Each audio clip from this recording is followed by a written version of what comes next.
ಜನ್ಮಾದ್ಯಸ್ಯ ಯತೋನ್ವಯಾದಿತರತಶ್ಚಾರ್ತೇಷ್ವವಿಘ್ನಸ್ವರಾಟ್ ತೇನೇ ಬ್ರಹ್ಮಹೃದಾಯ ಆದಿಕವಯೇ ಮುಹ್ಯಂತಿ M ಸೂರಯಃ ತೇಜೋ ವಾರಿಮೃದಾಂ ಯಥಾ ವಿನಿಮಯೋ ಯತ್ರ ತ್ರಿಸರ್ಗೋ ಮೃಷಾ ಧಾಮ್ನಾ ಸ್ವೇನ ಸದಾ ನಿರಸ್ತಕುಹಕಂ ಸತ್ಯಂ ಪರಂ ಧೀಮಹಿ ಯಂ ಪ್ರವ್ರಜन्तಮನುಪೇತಮಪೇತಕೃತ್ಯಂ ದ್ವೈಪಾಯನೋ ವಿರಹಕಾತರ ಆಜುಹಾವ ಪುತ್ರೇತಿ ತನ್ಮಯತಯಾ ತರವೋಪಿ ನೇದುಃ तं ಸರ್ವಭೂತಹೃದಯಂ ಮುನಿಮಾನತೋಸ್ಮಿ ನಿಗಮಕಲ್ಪತರೋರ್ಗಲಿತಂ ಫಲಂ ಶುಕಮುಖಾದಮೃತದ್ರವಸಂಯುತಂ ಪಿಬತ ಭಾಗವತಂ ರಸಮಾಲಯಂ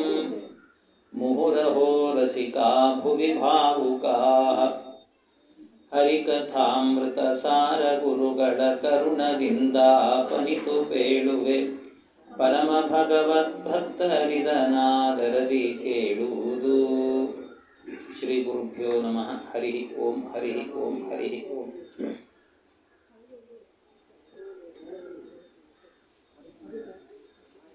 ವಿದೇಹ ಪಟ್ಟಣದ ರಾಜ ನಿಮಿ ಮತ್ತೊಂದು ಪ್ರಶ್ನೆಯನ್ನು ಕೇಳ್ತಾ ಇದ್ದಾನೆ.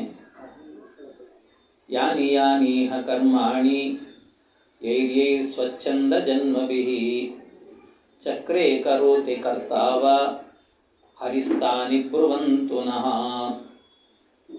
ಇದೆಲ್ಲ ಅಲ್ಲಲ್ಲಲ್ಲಿ ಬಂದಿದೆ.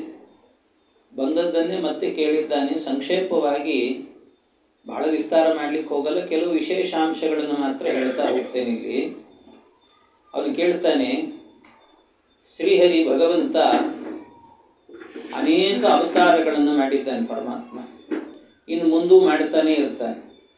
ಪರಮಾತ್ಮನೇ ಸತತಮೇಕರೂಪಿಣೆ ದಶರೂಪಿಣೆ ಶತ ಸಹಸ್ರ ರೂಪಿಣೆ ಅವಿಕಾರಿಣಿ ಸ್ಫುಟಂ ಅನಂತ ರೂಪಿಣೆ ಅಂತ ಅನಂತ ರೂಪಗಳನ್ನು ಪಡಿತಾನೆ ಇರ್ತಾನೆ ಪರಮಾತ್ಮ. ಈ ಭಗವಂತ ಈ ರೂಪಗಳನ್ನೆಲ್ಲ ಪಡೀತಿದ್ದಾನಲ್ಲ ಪರಮಾತ್ಮ, ಯಾವ ಯಾವ ಅವತಾರಗಳಿಂದ ಏನೇನು ಮಾಡಿದ್ದಾನೆ ಭಗವಂತ, ಇದರ ವಿಶೇಷತೆಯನ್ನು ನನಗೆ ಹೇಳ್ರಿ ಅಂತ ಕೇಳ್ತಾರೆ. ನಿಮಗೆಲ್ಲ ಗೊತ್ತೇ ಇದೆ. ಮತ್ಸ್ಯಾವತಾರದಲ್ಲಿ ಏನು ಮಾಡಿದ್ದಾನೆ ಅಂತ ಗೊತ್ತಿದೆ, ಕೂರ್ಮಾವತಾರದಲ್ಲಿ ಏನು ಮಾಡಿದ್ದಾನೆ ಗೊತ್ತಿದೆ, ವರಾಹಾವತಾರ ಗೊತ್ತಿದೆ, ನರಸಿಂಹಾವತಾರ ಗೊತ್ತಿದೆ, ವಾಮನಾವತಾರ, ಪರಶುರಾಮ, ರಾಮ, ಕೃಷ್ಣ, ಬುದ್ಧ, ಕಲ್ಕಿ ಎಲ್ಲ ಗೊತ್ತಿದೆ. ಆದರೆ ಅದನ್ನು ಕೇಳಿದೆ, ಅದಕ್ಕೆ ಒಂದಷ್ಟು ವಿಶೇಷವನ್ನು ಹೇಳುತ್ತಾರೆ. ಪರಮಾತ್ಮ ಅನೇಕ ರೂಪಗಳನ್ನು ಪಡೆದಿದ್ದಾನೆ. ಅದರಲ್ಲೂ ಒಂದು ವಿಶೇಷ ಅಂತ ಹೇಳಿದರೆ ಭಗವಂತನದ್ದು ಯೋವಾ ಅನಂತಸ್ಯ ಗುಣಾನಂತಾನ್ ಅನುಕ್ರಮಿಷ್ಯೇತ್ ಸತು ಬಾಲಬುದ್ಧಿಃ ರಜಾಂಸಿ ಭೂಮೇರ್ಗಣಯೇತ್ ಕಥಂಚಿತ್ ಕಾಲೇನ ನೈವಾಖಿಲ ಶಕ್ತಿದಾಮ್ನಃ. ಭಗವಂತನ ಗುಣಗಳು ಮತ್ತು ಅವನ ಅವತಾರಗಳು ಎಷ್ಟಿದ್ದಾವೆ ಅಂತಲೇ ಎಣಿಸ್ಲಿಕ್ಕೆ ಸಾಧ್ಯ ಇಲ್ಲ. ಅನಂತವಾಗಿರುವಂಥದ್ದು ಅವನು, ಎಲ್ಲವೂ ಅನಂತ ಪರಮಾತ್ಮನದ್ದು. ಯಾವುದು ಎಣಿಸ್ಲಿಕ್ಕೆ ಆಗ್ತದೆ? ಯಾವುದೂ ಆಗೋದಿಲ್ಲ. ಆದರೂ ಕೆಲವೊಂದನ್ನು ಹೇಳ್ತೇನೆ ನಿಮಗೆ ಅಂತ. ಭೂತೈರ್ಯದ ಪಂಚಭೀರ ಆತ್ಮಸೃಷ್ಟೈ ಪುರಂ ವಿರಾಜನ್. ಸೌಂಡ್ ಏನು ಗೊತ್ತಾಗುತ್ತೆ ನನಗೆ ಯಾವುದಂತ ಹೇಳಿ.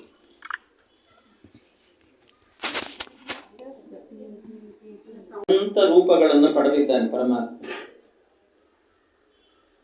ಹೇಳಲಿಕ್ಕೆ ಸಾಧ್ಯ ಇಲ್ಲ. ಅಷ್ಟು ಅನಂತ ರೂಪಗಳು ಭಗವಂತನದ್ದು. ಅದನ್ನು ಎಣಿಸಿ ಹೇಳೋಣ ಅಂದರೆ ಸಾಧ್ಯ ಆಗೋದಿಲ್ಲ. ಭೂತೈರ್ಯದ ಪಂಚಭೀರ ಆತ್ಮಸೃಷ್ಟೈ ಪುರಂ ವಿರಾಜಂ ವಿರಚಯ್ಯ ತಸ್ಮಿನ್ ಸ್ವಾಂಶೇನ ವಿಷ್ಟ ಪುರುಷಾಭಿಧಾನಂ ಅವಾಪನಾರಾಯಣ ಆದಿದೇವ. ಭಗವಂತ ಮೊಟ್ಟ ಮೊದಲು ಅವನೊಂದು ಅವತಾರವನ್ನು ಮಾಡಿದ್ದಂತೆ ಪರಮಾತ್ಮ. ಮೊಟ್ಟ ಮೊದಲು ಅವತಾರ ಮಾಡಿದ್ದು ಅಂದರೆ ಯಾವುದದು? ಭಗವಂತನ ಅವತಾರ ಅಂದರೆ ಶೂನ್ಯ ಅಂತ ಒಂದು ರೂಪ ಇತ್ತು ಪರಮಾತ್ಮನದ್ದು. ಆ ಶೂನ್ಯ ರೂಪದಿಂದಾಗಿ ತಾನು ಅವತಾರವನ್ನು ಪಡೀತಾನೆ. ಭಗವಂತ ತನ್ನ ರೂಪವನ್ನು ತಾಳ್ತಾನಂತೆ. ಶೂನ್ಯ ಅಂತಂದರೆ ಏನು? ಭಗವಂತನನ್ನ ಬೌದ್ಧರ ಹಾಗೆ ಶೂನ್ಯ ಅಂತ ಹೇಳಿಬಿಟ್ರಲ್ಲ ಅಂದರೆ, ಭಗವಂತನ ಹೆಸರೇ ಶೂನ್ಯ ಅಂತ, ದೇವರಿಗೇನೆ ಶೂನ್ಯ ಅಂತ ಹೆಸರಿದೆ ಅಂತ. ಯಾಕೆ ಪರಮಾತ್ಮನಿಗೆ ಶೂನ್ಯ ಅಂತ ಹೆಸರು ಅಂದರೆ ಶಮೂನಂ ಕುರುತೆ ಯಸ್ಮಾತ್ ಶೂನ್ಯಸ್ತಸ್ಮಾತ್ ಜನಾರ್ದನಃ. ಭಗವಂತನಿಗೆ ಶೂನ್ಯ ಅಂತ ಹೆಸರು. ಯಾಕೆ? ಶಂ ಅಂದರೆ ಆನಂದ ಅಂತ ಅರ್ಥ. ನಾವು ವೇದದಲ್ಲಿ ಹೇಳ್ತೀವಿ ಶನ್ನೋ ಮಿತ್ರಶಂ ವರುಣಃ ಶನ್ನೋ ಭವದ್ವರ್ಯಮ ಶನ್ನ ಇಂದ್ರೋ ಬೃಹಸ್ಪತಿ ಎಲ್ಲ ಶಂ ಅಂತ ಹೇಳ್ತೀವಿ. ಏನು ಶಂ ಅಂದರೆ ಇವರೆಲ್ಲ ನಮಗೆ ಆನಂದ ಕೊಡಲಿ, ಸುಖ ಕೊಡಲಿ ಅಂತ ಕೇಳೋದು. ಎಲ್ಲರೂ ಕೂಡ ನಮಗೆ ಅನುಗ್ರಹ ಮಾಡಲಿ ಅಂತ ಕೇಳುವಂಥದ್ದು. ಶಂ ಅಂದರೆ ಸುಖ, ಆನಂದವನ್ನು ಕೊಡಲಿ ಅಂತ. ಹಾಗೆ ಶಂ ಅಂತ ಹೇಳಿದರೆ ಆನಂದ, ಊನ ಅಂದರೆ ಅದನ್ನು ಕಡಿಮೆ ಮಾಡೋದು ಅಂತ ಅರ್ಥ. ಶಂ ಊನಂ ಕುರುತೆ ಯಸ್ಮಾತ್ ಶೂನ್ಯಸ್ತಸ್ಮಾತ್ ಅಂದರೆ ಅಜ್ಞಾನಿಗಳಿಗೆ, ಅಸುರರಿಗೆಲ್ಲ ಭಗವಂತ ಆನಂದವನ್ನು ಹ್ರಾಸ ಮಾಡ್ತಾನೆ. ಆದ್ದರಿಂದಾಗಿ ಅವನಿಗೆ ಶೂನ್ಯ ಅಂತ ಹೆಸರಂತೆ ಪರಮಾತ್ಮನಿಗೆ. ಆದ್ದರಿಂದ ಅಂಥ ಭಗವಂತ ಅವನಿಗೆ ಇನ್ನೊಂದು ಹೆಸರಿದೆ. ಇನ್ನೊಂದು ಹೆಸರು ಏನು ಅಂತ ಹೇಳಿದರೆ ಪರಮಾತ್ಮನಿಗೆ ಪುರುಷ ಅಂತ ಹೆಸರಂತೆ. ಭಗವಂತ ತನ್ನಿಂದ ತಾನೇ 3 ಬಾರಿ ಅಂದರೆ 3 ಪುರುಷ ರೂಪಗಳನ್ನು ತೆಗೆದನಂತೆ ಪರಮಾತ್ಮ. 3 ಪುರುಷ ರೂಪಗಳು ಅಂತ ಹೇಳುತ್ತಾರೆ. ಆ 3 ಪುರುಷ ರೂಪಗಳಿಂದ ಭಗವಂತ ಏನು ಮಾಡಿದ ಅಂತ ಹೇಳಿದರೆ ಈ ಬ್ರಹ್ಮಾಂಡವನ್ನು, ಮಹತ್ತತ್ವಾದಿ ತತ್ವಗಳನ್ನು ಮತ್ತು ಬ್ರಹ್ಮಾಂಡವನ್ನು ಮತ್ತು ಬ್ರಹ್ಮಾಂಡದ ಒಳಗೆ ಜೀವರಿಗೆ ಶರೀರವನ್ನು ಸೃಷ್ಟಿ ಮಾಡಿದಂತೆ ಪರಮಾತ್ಮ 3 ಪುರುಷ ರೂಪದಿಂದ ಅಂತ ಹೇಳುತ್ತಾರೆ. ಆ ಪುರುಷ ರೂಪದಿಂದ ಒಂದು ಯಾವುದ್ಯಾವುದರಿಂದ ಏನು ಮಾಡಿದ ಅಂದರೆ ಮೊದಲೊಂದು ಪುರುಷ ರೂಪ ಇತ್ತಂತೆ. ಆ ಪುರುಷ ರೂಪ ಇತ್ತು ಅಂದರೆ ಅದು ಏನು ಮಾಡಿತ್ತು? ಪ್ರಥಮಂತು ಮಹತ್ಸೃಷ್ಟೋ ದ್ವಿತೀಯಂ ತ್ವಂಡ ಸಂಸ್ಥಿತಂ ಮಧ್ವಾಚಾರ್ಯ ಬರೀತಾರೆ. ಪ್ರಥಮಂತು ಮಹತ್ಸೃಷ್ಟೋ ಮೊದಲನೇ ಪುರುಷ ರೂಪದಿಂದಾಗಿ ಮಹತ್ತತ್ವವನ್ನು ಸೃಷ್ಟಿ ಮಾಡಿದಂತೆ ಭಗವಂತ, ಮಹತ್ತತ್ವವನ್ನು. ಆಮೇಲೆ ದ್ವಿತೀಯಂ ತ್ವಂಡ ಸಂಸ್ಥಿತಂ ಎರಡನೇ ಪುರುಷ ರೂಪ ಇದೆಯಲ್ಲ, ಅದರಿಂದಾಗಿ ಬ್ರಹ್ಮಾಂಡವನ್ನು ಸೃಷ್ಟಿ ಮಾಡಿ ಅದರ ಒಳಗೆ ಕೂತ್ಕೊಂಡಿದ್ದಾನಂತೆ ಭಗವಂತ. ಇದು ಎರಡನೇ ಪುರುಷ ಅನ್ನುವಂಥ ರೂಪ. ಇನ್ನೊಂದು ತೃತೀಯಂ ದೇಹಿನಾಂ ದೇಹೆ ತಾನಿ ಜ್ಞಾತ್ವಾ ವಿಮುಚ್ಯತೆ. ತೃತೀಯಂ ದೇಹಿನಾಂ ದೇಹೆ, ಮೂರನೇದೊಂದು ಪುರುಷ ರೂಪ ಅಂತಿದೆ. ಮೂರನೇದು ಆ ಪುರುಷ ಅನ್ನುವ ರೂಪದಿಂದ ಭಗವಂತ ಏನು ಮಾಡ್ತಾನೆ ಅಂದರೆ ಅವನು ಜೀವರಿಗೆ ಶರೀರವನ್ನು ಕೊಟ್ಟು ಆ ಶರೀರದ ಒಳಗಿರ್ತಾನಂತ ದೇವರು. ಅದೊಂದು ಮೂರನೇದು ಪುರುಷ ಅಂತ ಇನ್ನೊಂದು ರೂಪ ಒಟ್ಟು 3 ಪುರುಷ ರೂಪಗಳನ್ನು, ಈ 3 ಪುರುಷ ರೂಪಗಳಿಂದಾಗಿ ಇವುಗಳನ್ನೆಲ್ಲ ಸೃಷ್ಟಿ ಮಾಡಿ ಅದರ ಒಳಗೆ ಪ್ರವೇಶ ಮಾಡಿ ಅವುಗಳನ್ನು ನಿಯಮನ ಮಾಡುತ್ತಾ ಇದ್ದಾನೆ ಪರಮಾತ್ಮ. ಜೀವರ ಒಳಗಿದ್ದಾನೆ ಭಗವಂತ. ಪುರುಷ ಅಂತ ಒಂದು ರೂಪದಲ್ಲಿ ಇರ್ತಾನೆ ಪರಮಾತ್ಮ. ಪುರುಷ ಅಂತ ಹೇಳಿ ಬರೀ ನಾವೇನು ಮಾಡ್ಕೊಂಡ್ಬಿಟ್ಟಿದ್ದೇವೆ ಅಂದರೆ ಗಂಡಸರು ಪುರುಷರು, ಹೆಂಗಸರೆಲ್ಲ ಸ್ತ್ರೀಯರು. ಹಾಗಲ್ಲ. ಮತ್ತೇನು ಸಂಸ್ಕೃತದಲ್ಲಿ ಭಾಗವತದ ರೀತಿಯಿಂದ ಹೇಳಬೇಕು ಅಂದರೆ ಪುರುಷ ಅಂದರೆ ಗಂಡು ಹೆಣ್ಣು ಎಲ್ಲವೂ ಕೂಡ, ಎಲ್ಲವೂ ಪುರುಷರು ಅಂತಲೇ. ಯಾಕೆ ಅಂದರೆ ಪುರುಷನಾಮಕನಾದ ಭಗವಂತ ಆ ಶರೀರದಲ್ಲಿ ಇರೋದ್ರಿಂದ ಎಲ್ಲರೂ ಪುರುಷರು ಅಂತ ಹೇಳುತ್ತಾರೆ. ಎಲ್ಲರೂ ಪುರುಷರು. ಅದು ಪುರುಷ ಅಂತ ಅವನಿಗೆ ವಿಶೇಷ ಏನು ಗೊತ್ತಾ?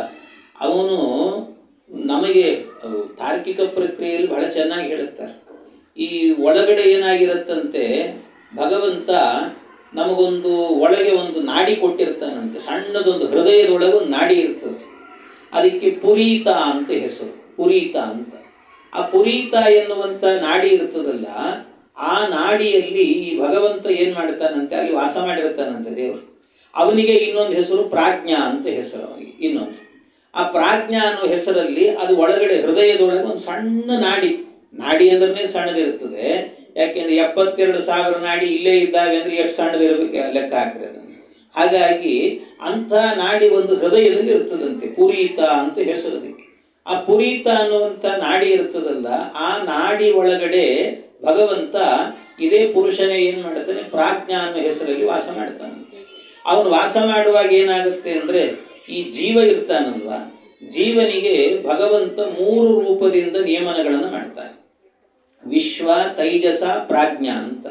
ವಿಶ್ವ ಅಂತ ಒಂದು ರೂಪ ಇದೆ ಪರಮಾತ್ಮನದ್ದು. ಆ ವಿಶ್ವ ಅನ್ನುವಂಥ ರೂಪದಿಂದ ಏನು ಮಾಡ್ತಾನೆ ಭಗವಂತ ಅಂದರೆ ಅವನು ನಮ್ಮ ಬಲಗಣ್ಣಿನಲ್ಲಿ ಇರ್ತಾನಂತ. ವಿಶ್ವ ಅಂತ. ಆ ವಿಶ್ವನಾಮಕನಾದ ಪರಮಾತ್ಮ, ಅವನಿಗೆ ವಿಶ್ವಂಭರ ಅಂತ ಹೇಳುತ್ತಾರೆ.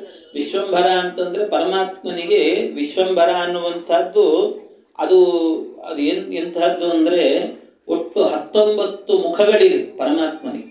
19 ಮುಖಗಳು. ಆ 19 ಮುಖಗಳಲ್ಲೂ ಕೂಡ ಒಂದು ಈ ಆನೆ ಮುಖ ಎನ್ನುವಂಥದ್ದು ಇದೆ. ಅದನ್ನು ಉಪಾಸನೆ ಮಾಡಿ ಗಣಪತಿಗೆ ಆನೆ ಮುಖ ಎನ್ನುವಂಥದ್ದು ಬಂದದ್ದು. ಹಾಗೆ ಅದರಿಂದ ಅಂಥದ್ರಲ್ಲಿ ಒಂದು ವಿಶ್ವ ಅಂತಲೂ ಒಂದಿದೆ. ಆ ವಿಶ್ವ ಅನ್ನುವಂಥ ರೂಪದಿಂದ ಬಲಗಣ್ಣಿನಲ್ಲಿ ಇರ್ತಾನೆ. ಇದ್ದೇನು ಮಾಡ್ತಾನೆ ಅಂದರೆ ನಾವು ಮಲಗಿದ ಮೇಲೆ ಮತ್ತೆ ನಮಗೆ ಎಚ್ಚರಿಕೆ ಆಗಬೇಕಲ್ಲ, ಊಟ ಮಾಡಬೇಕು, ಮತ್ತೆ ಬದುಕಬೇಕಲ್ಲ, ಆ ಎಚ್ಚರಿಕೆ ಕೊಡೋನೇ ಅವನಂತೆ ಪರಮಾತ್ಮ. ಅದು ಬಲಗಣ್ಣಿನಲ್ಲಿ ಕೂತ್ಕೊಂಡು ಆ ಕೆಲಸ ಮಾಡ್ತಾನೆ. ಇನ್ನು ನಮ್ಮ ಕಂಠದ ಒಳಗಾಗಬೇಕಾದ್ರೆ ಅಲ್ಲಿ ತೈಜಸ ಅಂತ ಒಂದು ರೂಪದಿಂದ ಇರ್ತಾನೆ ಪರಮಾತ್ಮ. ಆ ತೈಜಸ ಅನ್ನುವಂಥ ರೂಪದಿಂದ ದೇವರು ಏನು ಮಾಡ್ತಾನಂತೆ, ನಾವು ನಿದ್ದೆ ಕೊಡ್ತಾನೆ. ನಿದ್ದೆ ಮಾಡುವಾಗ ಸ್ವಪ್ನ ಬರ್ತದೆ, ನಮಗೆ ಕನಸು ಬರ್ತದೆ. ಆ ಕನಸನ್ನೆಲ್ಲ ಬೀಳಿಸುವವನು, ಕನಸನ್ನು ಕೊಡುವವನೆಲ್ಲ ಯಾರು ಅಂದರೆ ಈ ತೈಜಸ ನಾಮಕನಾದ ಭಗವಂತ. ಇದಾದ ಮೇಲೆ ಏನಾಗುತ್ತೆ ಅಂದರೆ ಈ ಜೀವ ಏನಿರ್ತಾನೆ ಅಂದರೆ ಯಾವಾಗಲೂ ಜೀವ ಏನು ಮಾಡ್ತಿರ್ತಾನಂತೆ, ಒಳಗಿರುವ ನಾವು ಅಂದರೆ ಜೀವ, ಆ ಜೀವ ಭಗವಂತ ಇಲ್ಲಿ ನಮಗೆ ಬಲಗಣ್ಣಿನಲ್ಲಿ ಕೂತುಕೊಂಡು ಎಚ್ಚರಿಕೆಯನ್ನು ಕೊಟ್ಟಾಗ ಆ ಜೀವ ಇಲ್ಲಿ ಭಗವಂತನ ಜೊತೆಗಿರ್ತಾನೆ. ಇಲ್ಲಿ ಕಂಠದಲ್ಲಿ ಕೂತುಕೊಂಡು ಅವನು ಸ್ವಪ್ನವನ್ನು ಕೊಡುವಾಗ ಅವನ ಜೊತೆಗಿರ್ತಾನೆ. ಆಮೇಲೆ ಏನು ಮಾಡ್ತಾನಂತೆ ಪರಮಾತ್ಮ, ಈ ಪುರೀತ ಅಂತ ಒಂದು ನಾಡಿ ಹೇಳಿದ್ನಲ್ಲ, ಆ ಪುರೀತ ಅನ್ನುವಂಥ ನಾಡಿಯ ಒಳಗೆ ಭಗವಂತ ಏನು ಮಾಡ್ತಾನೆ, ತಾನು ಹೋಗಬೇಕಾದ್ರೆ ಈ ಜೀವನ ಕೈ ಹಿಡಿದು ಒಳಗೆ ಕರ್ಕೊಂಡು ಹೋಗ್ತಾನಂತೆ.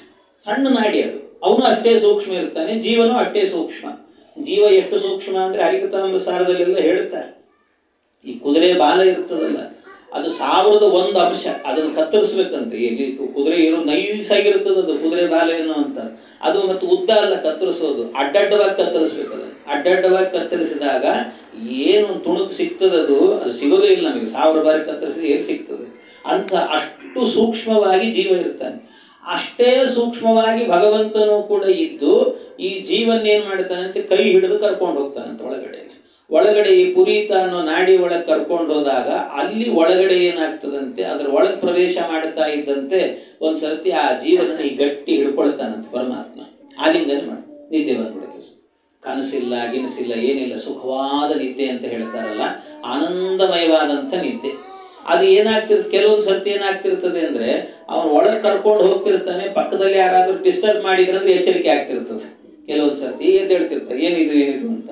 ಅವನು ಒಳಗೆ ಹೋಗೋದು ಹೊರಗೆ ಬರೋದು ಆಗ್ತಿರ್ತದೆ. ಒಳಗೆ ಹೋದ ಅಂದರೆ ಎಚ್ಚರಿಕೆ ಇಲ್ಲ, ಆದರೆ ಒಳಗೆ ಹೋಗೋದು ಹೊರಗೆ ಬರೋದಾದ್ರೆ ಅರ್ಧಂಬರ್ಧ ಆಗ್ತದೆ. ಆ ರೀತಿ ವ್ಯವಸ್ಥೆ ಅಂದರೆ ಒಳಗೆ ಕಳಿಸಿಕೊಡ್ತಾನೆ ಪರಮಾತ್ಮ. ಇದು ಆ ಪುರುಷ ಅನ್ನುವಂಥ ಏನು ಜೀವದ ಶರೀರದಲ್ಲಿದ್ದುಕೊಂಡು ಭಗವಂತ ಈ ಕೆಲಸಗಳನ್ನೆಲ್ಲವನ್ನು ಕೂಡ ಮಾಡ್ತಾನಂತೆ ಪರಮಾತ್ಮ ಅಂತ ತಿಳ್ಕೊಳ್ಳೋಣ. ಇನ್ನು ಭಗವಂತನ ಬೇರೆ ಬೇರೆ ಅವತಾರಗಳು ಗೊತ್ತು. ಇನ್ನೊಂದು ವಿಶೇಷತೆಯನ್ನು ಹೇಳುತ್ತಾರೆ. ಆದಾವಭೂತ್ ಶತಧೃತಿ ರಜಸಾಸ್ಯ ಸರ್ಗೆ ವಿಷ್ಣು ಸ್ಥಿತೌ ಕ್ರತುಪತಿರ್ದ್ವಿಜ ಧರ್ಮ ಸೇತು ರುದ್ರೋಪ್ಯಯಾಯ ತಮಸಾ ಪುರುಷಸ್ಸ ಆದ್ಯ ಇತ್ಯುದ್ಭವ ಸ್ಥಿತಿಲಯಾ ಸತತಂ ಪ್ರಜಾಸು. ಆದಾವಭೂತ್ ಶತಧೃತಿ ರಜಸಾಸ್ಯ ದೇಹಿ. ಭಗವಂತ ಮೊದಲಿಗೆ ಪರಮಾತ್ಮ ಏನು ಮಾಡಿದಂತೆ, ರಜೋಗುಣದಿಂದಾಗಿ ಒಂದು ದೇಹವನ್ನು ಸೃಷ್ಟಿ ಮಾಡಿದಂತೆ ಪರಮಾತ್ಮ. ಒಟ್ಟು 3 ಗುಣಗಳು, ಸತ್ವ ರಜಸ್ಸು ತಮಸ್ಸು. ಅದರಲ್ಲಿ ರಜೋಭೂಯಿಷ್ಠವಾಗಿರುವಂತಹ ಗುಣದಿಂದಾಗಿ ಏನನ್ನು ಮಾಡಿದ ಅಂದರೆ ಪರಮಾತ್ಮ ಒಂದು ದೇಹವನ್ನು ಸೃಷ್ಟಿ ಮಾಡಿದಂತೆ. ಆ ರಜೋಗುಣದಿಂದ ಸೃಷ್ಟಿ ಮಾಡಿದ ಏನು ದೇಹ ಇದೆ ಅದಕ್ಕೆ ಬ್ರಹ್ಮ ಅಂತ ಹೆಸರು, ಚತುರ್ಮುಖ ಬ್ರಹ್ಮ ಅಂತ ಹೆಸರು.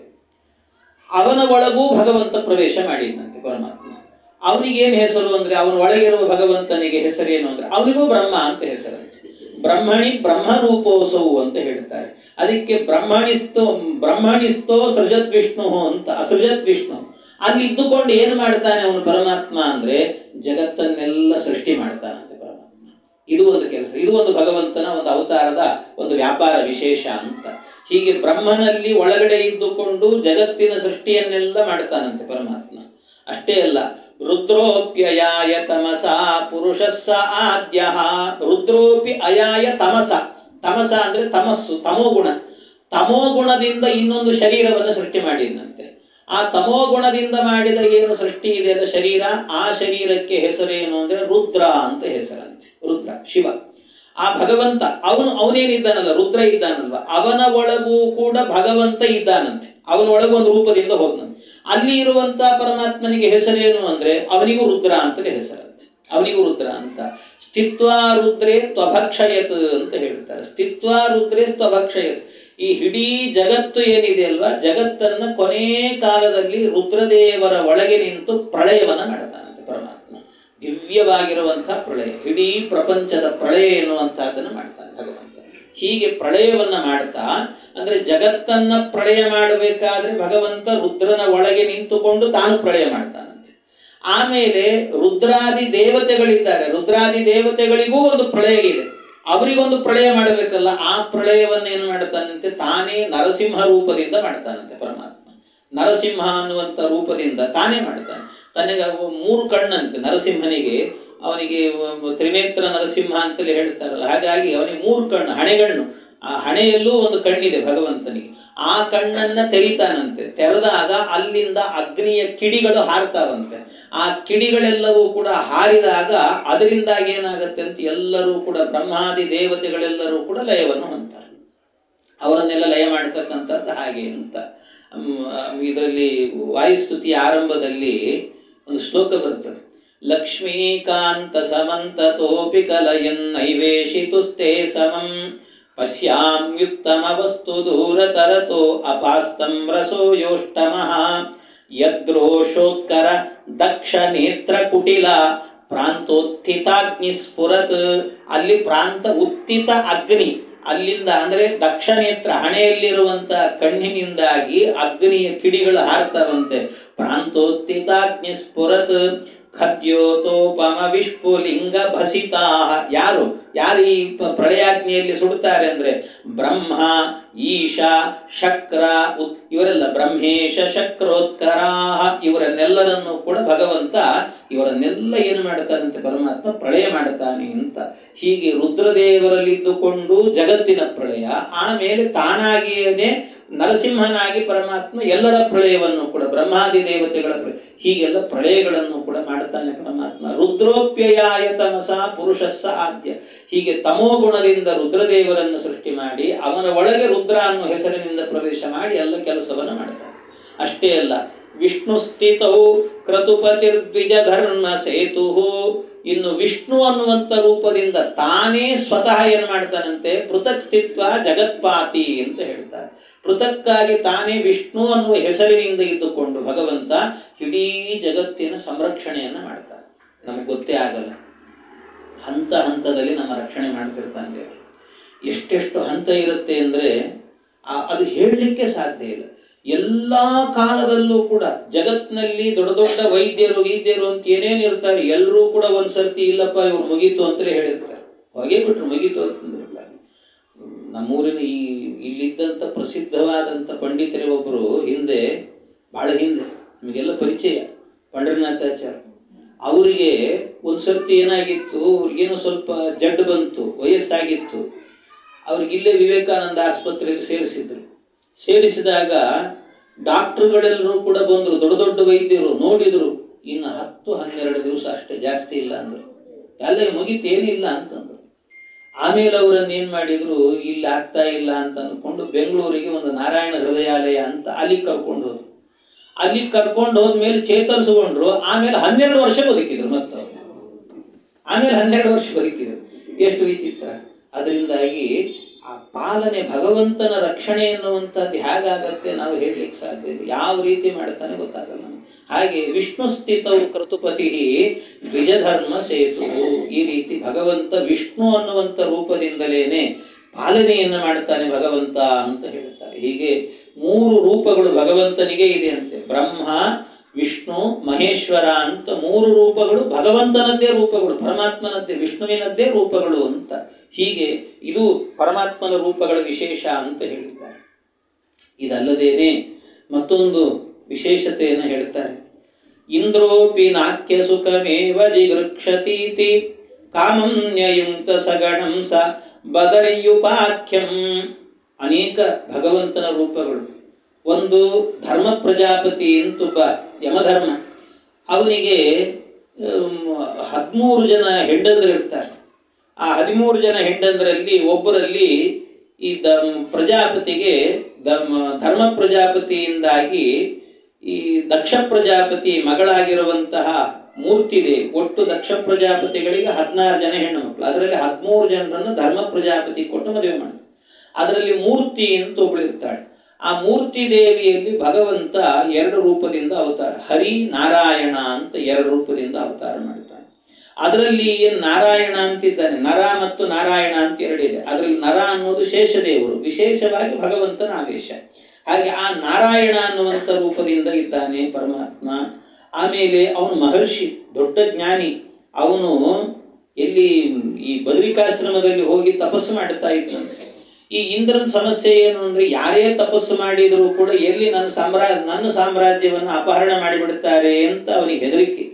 ಆ ಅಪಹರಣ ಮಾಡ್ತಾರೆ ಅಂತ ಕಾಮಂಯಯುಕ್ತ ಸಗಣಂ ಸಬದಲಿಯುಪಾಖ್ಯಂ ಗತ್ವಾಪ್ಸರೋ ಗಣವಸಂತ ಸುಮಂದ ವಾತೈಹಿ.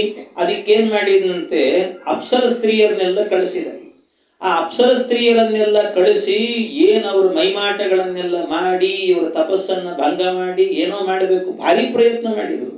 ಏನು ಹೂವಿನ ಬಾಣಗಳನ್ನು ಬಿಟ್ಟರು, ಕಡೆಗಣ್ಣಿನ ನೋಟದಿಂದ ನೋಡಿದರು, ಏನೇನು ಮಾಡಿದರೂ ಕೂಡ ಒಂದು ಸ್ವಲ್ಪವೂ ವಿಚಲಿತನಾಗಲಿಲ್ಲ ಭಗವಂತ. ಇದನ್ನು ನೋಡಿ ಆ ಎಲ್ಲರೂ ಕೂಡ ಬಹಳ ನಾಚಿಕೆ ಆಯ್ತಂತ ಅವರಿಗೇನೆ. ಇಷ್ಟು ನಾವು ಇವನಿಗೆ ಮಾಡಿದರೂ ಕೂಡ ಏನು ಆಗ್ತಾ ಇಲ್ಲ ಅಂತ ಅವರಿಗೆ ನಾಚಿಕೆ ಆಯಿತು.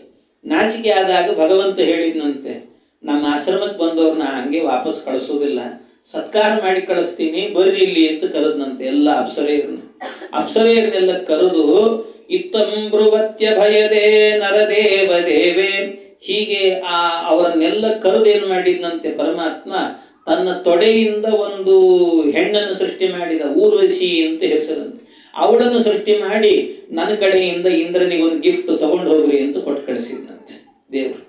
ಇದನ್ನು ಹೇಳುವಾಗ ಇಲ್ಲಿ ವಿಶೇಷವಾಗಿ ಹೇಳುತ್ತಾರೆ, ಇಂದ್ರೋಪಿ ನಾಟ್ಯ ಸುಖಮೇವ ಜಿಗೃಕ್ಷತೀತಿ. ಇಂದ್ರಾದಿ ದೇವತೆಗಳಿಗೂ ಕೂಡ ಏನಾಗ್ತದಂತೆ, ಕೆಲವೊಂದು ಸರ್ತಿ ಅಸುರಾವೇಶ ಎನ್ನುವಂಥದ್ದು ಆಗ್ತದಂತೆ, ಕೆಲವರಿಗೆಲ್ಲ ಆಗ್ತದೆ. ಆದರೆ ಭಗವಂತನಿಗೆ, ಲಕ್ಷ್ಮೀದೇವಿಗೆ ಮತ್ತು ಪರಶುಕ್ಲರಿಗೆ, ಇವರಿಗೆ ಮುಖ್ಯ ಪ್ರಾಣದೇವರಿಗೆ ಹಿಂಗೆಲ್ಲ ಅಸುರಾವೇಶ ಇಂಥದ್ದೆಲ್ಲ ಆಗೋದು ಅಂತ ಇಲ್ಲವೇ ಇಲ್ಲ ಅಂತ. ಇಂಥದ್ದೆಲ್ಲ ಗಲಾಟೆಗಳಾಗೋದೇ ಇಲ್ಲ ಅವರಿಗೆ. ಯಾಕೆ ಅದನ್ನು ಶ್ರೀಮದ್ ಆಚಾರ್ಯರು ಹೇಳ್ತಾರೆ, ಜ್ಞಾನರೂಪಾನಪಿ ಸುರಾನ್ ವಿನಾ ಪ್ರಾಣಂ ಕ್ವಚಿತ್ ಪರೇ. ಜ್ಞಾನರೂಪಾನಪಿ ಸುರಾನ್, ಒಳ್ಳೆ ಜ್ಞಾನ ಸ್ವರೂಪರು, ಒಳ್ಳೆ ತತ್ವಜ್ಞಾನ ಪಡೆದಿರ್ತಾರೆ ದೇವತೆಗಳೆಲ್ಲರೂ ಕೂಡ. ಆದರೂ ಅವರಿಗೇನಾಗ್ತದಂತೆ, ಯಾವಾಗಾದರೂ ಒಂದೊಂದು ಸರ್ತಿ ಅಸುರಾವೇಶ ಎನ್ನುವುದು ಆಗ್ತಿರ್ತದಂಥವ್ರು. ಆದರೆ ವಿನಾ ಪ್ರಾಣಂ ಕ್ವಚಿತ್ ಪರೇ, ವಿನಾ ಪ್ರಾಣದೇವರಿಗೆ ಆಗೋದಿಲ್ಲ. ಮುಖ್ಯ ಪ್ರಾಣದೇವರೇನಿದ್ದಾರಲ್ಲ ಅವರಿಗೆ ಈ ಅಸುರಾವೇಶ ಎನ್ನುವಂಥದ್ದಿಲ್ಲ. ಇಲ್ಲಿ ನೋಡಿ, ಇಂದ್ರದೇವರು ಏನು ಮಾಡಿದರು ಅಂದರೆ, ಈ ಅಪ್ಸರ ಸ್ತ್ರೀಯರನ್ನೆಲ್ಲ ಕಳಿಸಿ ಭಗವಂತ ನಾರಾಯಣ ಋಷಿ ಮೇಲೇನೆ ಒಂದು ಸರ್ತಿ ಪ್ರಯೋಗ ಮಾಡಿಬಿಡೋಣ ಅಂತ ನೋಡಿದರು. ಆಮೇಲೆ ಭಗವಂತ ಅಂತ ಗೊತ್ತಾಯಿತು, ನನ್ನ ತಮ್ಮ ಕ್ಷಮಾ ಮಾಡ್ರಿ ಅಂತ ಕೇಳ್ಕೊಂಡ.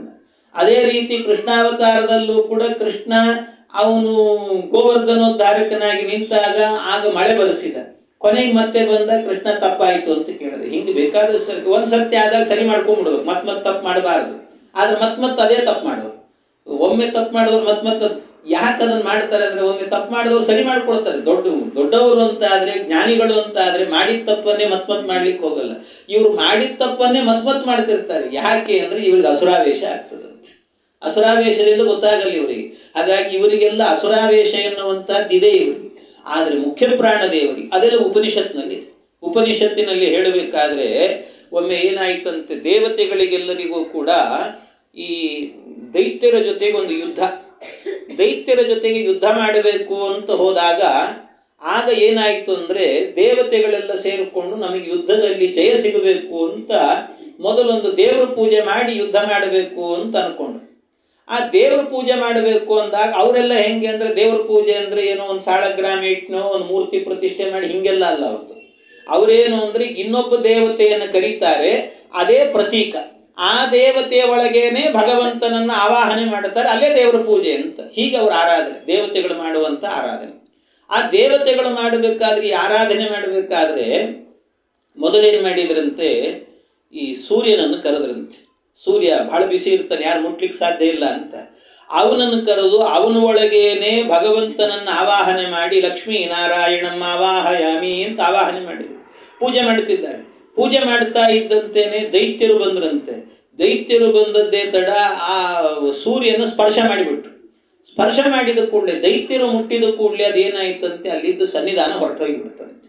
ಹಾಗೆ ಶುನಾಸ್ಪೃಷ್ಟ ಪ್ರತಿಮಾವತ್ ಅಂತ ಹೇಳ್ತಾರಲ್ಲ, ಅಂದರೆ ದೇವಸ್ಥಾನದ ಒಳಗೆ ದೇವರ ಮೂರ್ತಿಯನ್ನು ಒಮ್ಮೆ ನಾಯಿ ಸ್ಪರ್ಶ ಮಾಡಿತ್ತು ಅಂದರೆ ಅದರಲ್ಲಿ ಸನ್ನಿಧಾನ ಹೊರಟೋಗಿಬಿಡ್ತದೆ. ಅಂದರೆ ಅರ್ಥ ಮಾಡಿಕೊಂಡ್ರೆ ಅಷ್ಟು ಹೇಯವಾದ ಪ್ರಾಣಿ ಅದು ಅಂತ ಅರ್ಥ. ಅದನ್ನು ಏನು ಮೈಮೇಲೆ ಹಾಕ್ಕೊಳ್ಳೋದೇನು, ಹಾಸಿಗೆಯಲ್ಲಿ ಮಲಸ್ಕೊಳ್ಳೋದೇನು, ಏನು ಕತೆ ಇದು ಅಸಖ್ಯ. ಅಂದರೆ ಅದು ಅಷ್ಟು ಹೇಯವಾದಂಥ ಪ್ರಾಣಿ ಮನೆಯಲ್ಲಿ ಓಡಾಡ್ತಾ ಇದೆ ಅಂತಂದರೆ ಅದು ದೇವತಾ ಸನ್ನಿಧಾನವೇ ಇರೋದಿಲ್ಲ. ಯಾಕೆಂದರೆ ದೇವರ ಸನ್ನಿಧಾನ ಅದು ದೇವರ ಸನ್ನಿಧಾನ ಅದರ ಸ್ಪರ್ಶ ಆದರೆ ಹೊರಟು ಹೋಗ್ತದೆ. ಶುನಾಸ್ಪೃಷ್ಟ ಪ್ರತಿಮಾವತ್ತು ಅಂತ ಶಾಸ್ತ್ರ ಹೇಳ್ತದೆ. ಅದರಿಂದಾಗಿ ಮತ್ತೆ ಅದರ ಸನ್ನಿಧಾನ ಬರಬೇಕು ಅಂದರೆ ಅದಕ್ಕೆ ಬ್ರಹ್ಮಕಲಶ ಮಾಡಬೇಕು, ಮತ್ತೆ ದೊಡ್ಡ ಸ್ವಾಮಿಗಳನ್ನು ಕರೆಸಿ ಅದಕ್ಕೆಲ್ಲ ಅಭಿಮಂತ್ರಣೆಗಳನ್ನೆಲ್ಲ ಮಾಡಿಸ್ಬೇಕು. ಇಲ್ದಿದ್ರೆ ಹೋಗಿಬಿಡ್ತದೆ ಸನ್ನಿಧಾನ ಎನ್ನುವಂಥದ್ದು. ಅದರಿಂದ ಅಷ್ಟು ಹೇಯವಾಗಿರುವಂಥದ್ದು ಅಂಥದ್ದು. ಆ ರೀತಿಯಲ್ಲಿ ಸೂರ್ಯನಲ್ಲೂ ಕೂಡ ದೈತ್ಯರು ಸ್ಪರ್ಶ ಮಾಡಿದ ಕೂಡಲೇ ಸನ್ನಿಧಾನ ಹೊರಟೋಯ್ತು. ಏನು ಮಾಡೋದು? ಸರಿ, ಅಗ್ನಿನ ಕರೆದರು, ಅಗ್ನಿಯಲ್ಲಿ ಮತ್ತೆ ಆವಾಹನೆ ಮಾಡಿದರು, ಅಲ್ಲೂ ಸ್ಪರ್ಶ ಮಾಡಿದರು ದೈತ್ಯರು, ಸನ್ನಿಧಾನ ಹೊರಟೋಗ್ಬಿಡ್ತು. ಎಲ್ಲರನ್ನೂ ಕೂಡ ಕರೆದ್ರು, ಎಲ್ಲ ದೇವತೆಗಳಲ್ಲೂ ಕೂಡ ಸನ್ನಿಧಾನ ಎನ್ನುವಂಥದ್ದು ಹೊರಟೋಯ್ತಂತೆ, ಎಲ್ಲೂ ನಿಲ್ಲಿಲ್ಲ. ಕಡೆಗೆ ಏನು ಮಾಡಬೇಕು? ಎಲ್ಲ ಇಂದ್ರಾದಿ ದೇವತೆಗಳು ಸೇರಿ ವಾಯುದೇವರನ್ನು ಕರೆದ್ರಂತೆ, ಮುಖ್ಯ ಪ್ರಾಣದೇವರನ್ನು, ವಾಯುದೇವರನ್ನು. ಆ ವಾಯುದೇವರನ್ನು ಕರೆದಾಗ ವಾಯುದೇವರನ್ನು ಕೂಡಿಸಿ ಸ್ವಾಮಿ ನಿಮ್ಮಲ್ಲಿ ಆರಾಧನೆ ಮಾಡ್ತೀವಿ ಆಯಿತು ಅಂದರು. ಅಲ್ಲಿ ಭಗವಂತನನ್ನು ಆವಾಹನೆ ಮಾಡಿದ್ರಂತೆ. ಮೊದಲೇ ಸನ್ನಿಧಾನ ಅಲ್ಲಿ ಕೇಳಬೇಕೇನು ಅಂತ ಅದರಲ್ಲಿ ಇನ್ನು ವಿಶೇಷವಾದ ಸನ್ನಿಧಾನ ಬಂತು. ಆ ಸನ್ನಿಧಾನ ಎನ್ನುವಂಥದ್ದು ಬಂದಾಗ ಅಲ್ಲೂ ಕೂಡ ಅದನ್ನು ಸ್ಪರ್ಶ ಮಾಡಬೇಕು ಅಂತ ದೈತ್ಯರು ಬಂದ್ರಂತೆ. ದೈತ್ಯರು ಬಂದು ಸ್ಪರ್ಶ ಮಾಡಬೇಕು ಅಂತ ನೋಡುವಾಗ ಹತ್ತಿರಕ್ಕೆ ಬರ್ತಿದ್ದಾರಷ್ಟೇ. ಅದು ಹೇಗಾಯಿತು ಅಂತಂದರೆ, ಈ ದೊಡ್ಡ ಒಂದು ಕಲ್ಲಿನ ಬಂಡೆ ಇರ್ತದೆ, ಆ ಕಲ್ಲಿನ ಬಂಡೆಗೆ ಈ ಮಣ್ಣಿನ ಹೆಂಟೆ ಇರ್ತದಲ್ಲ, ಮಣ್ಣಿನ ಗಡ್ಡೆಗಳು, ಆ ಮಣ್ಣಿನ ಗಡ್ಡೆಗಳನ್ನು ತಗೊಂಡು ಆ ಹೆಂಟೆಗೆ ಕಲ್ಲಿಗೆ ಹೊಡೆದ್ರೆ ಏನಾಗ್ತದೆ? ಆ ಮಣ್ಣಿನ ಹೆಂಟೆನೇ ತುಂಡಾಗಿ ಕೆಳಗೆ ಬಿಡ್ತದೆ, ಇಲ್ಲ ಪುಡಿಯಾಗಿ ಬಿದ್ದು ಹೋಗ್ತದೆ. ಹಾಗೆ ವಾಯುದೇವರನ್ನು ಸ್ಪರ್ಶ ಮಾಡಬೇಕು ಅಂತ ಬರ್ತಾ ಇದ್ರೆ ಎಲ್ಲ ಇವರೇನಿದ್ದಾರೆ ದೈತ್ಯರೆಲ್ಲರೂ ಕೂಡ ಮಣ್ಣಿನ ಹೆಂಟೆಯ ಹಾಗೆ ಪುಡಿಯಾಗಿ ಬಿದ್ದು ಹೋಗಿ ಬಿಡ್ತಿದ್ರಂತೆ. ಎಲ್ಲರೂ ಕೂಡ ಅಲ್ಲೇ ಸತ್ತು ಹೋಗ್ತಿದ್ರಂತವ್ರು. ಅವ್ರನ್ನ ಸ್ಪರ್ಶವೇ ಮಾಡ್ಲಿಕ್ಕಾಗಲಿಲ್ಲ ಅಂತವ್ರು, ಒಳಗೆ ಹೋಗ್ಲಿಕ್ಕಾಗಲಿಲ್ಲ. ಉಳಿದ ದೇವತೆಗಳು ಒಳಗೆಲ್ಲ ಪ್ರವೇಶ ಮಾಡಿದರು, ಆದರೆ ಮುಖ್ಯ ಪ್ರಾಣದೇವರ ಒಳಗೆ ಮಾತ್ರ ವಿನಾ ಪ್ರಾಣಂ ಕ್ವಚಿತ್ ಪರೇ, ಪ್ರಾಣದೇವರ ಒಳಗೆ ಮಾತ್ರ ಪ್ರವೇಶ ಮಾಡಲಿಕ್ಕೆ ಆಗಲಿಲ್ಲ, ಅವರು ಹೋಗಲಿಕ್ಕೆ ಆಗಲಿಲ್ಲ ಅಂತ ಹೇಳ್ತಾರೆ. ಆದ್ದರಿಂದ ಆ ಸಂದರ್ಭದಲ್ಲಿ ವಿಶೇಷವಾಗಿ ಉಪನಿಷತ್ತು ಒಂದು ಹೆಸರನ್ನು ಹೇಳುತ್ತದೆ, ಆಖಣಾಶ್ಮ ಸಮ ಅಂತ ಹೇಳ್ತದೆ ಹೆಸರು. ಆಖಣಾಶ್ಮ ಸಮ ಅಂತ ಹೇಳಿದರೆ ಅರ್ಥ ಏನು? ಅಶ್ಮ ಅಂದರೆ ಕಲ್ಲು ಅಂತ ಅರ್ಥ, ಕಲ್ಲು ತುಂಡಾಗುವಂಥ ಕಲ್ಲು ಅಂತ ಅರ್ಥ. ಅದು ಅಖಣಾಶ್ಮ ಅಂತ ಹೇಳಿದರು. ಅಖಣಾಶ್ಮ ಅಂದರೆ ಖಣ ಅಂದರೆ ಸಣ್ಣದು, ಖಣಾಶ್ಮ ಅಂತ ಹೇಳಿದರೆ ತುಂಡಾಗುವಂಥ ಒಂದು ಕಲ್ಲು. ಅಖಣಾಶ್ಮ ಅಂದರೆ ತುಂಡಾಗದೇ ಇರುವಂಥ ಕಲ್ಲು ಅಂತ ಅರ್ಥ ಅಖಣಾಶ್ಮ ಅಂದರೆ.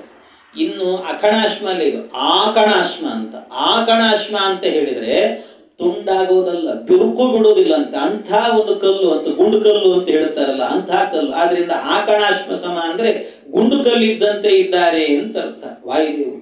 ಅಂದರೆ ಅದನ್ನೇ ಅಂದರೆ ಈ ಅರ್ಥದಲ್ಲೇನೆ ಬಂದದ್ದು ನಮಗೆ. ಗುಂಡೂರಾವ್ ಅಂತೆಲ್ಲ ನಮ್ಮಲ್ಲಿ ಮುಖ್ಯಮಂತ್ರಿಗಳೆಲ್ಲ ಇದ್ರು, ಆ ಹೆಸರು ಪ್ರಾಣದೇವರ ಹೆಸರು, ಅದು ಪ್ರಾಣದೇವರ ಹೆಸರು, ಅದನ್ನು ಇಟ್ಟುಕೊಂಡಿದ್ರು ಅದೆಲ್ಲವೂ ಕೂಡ.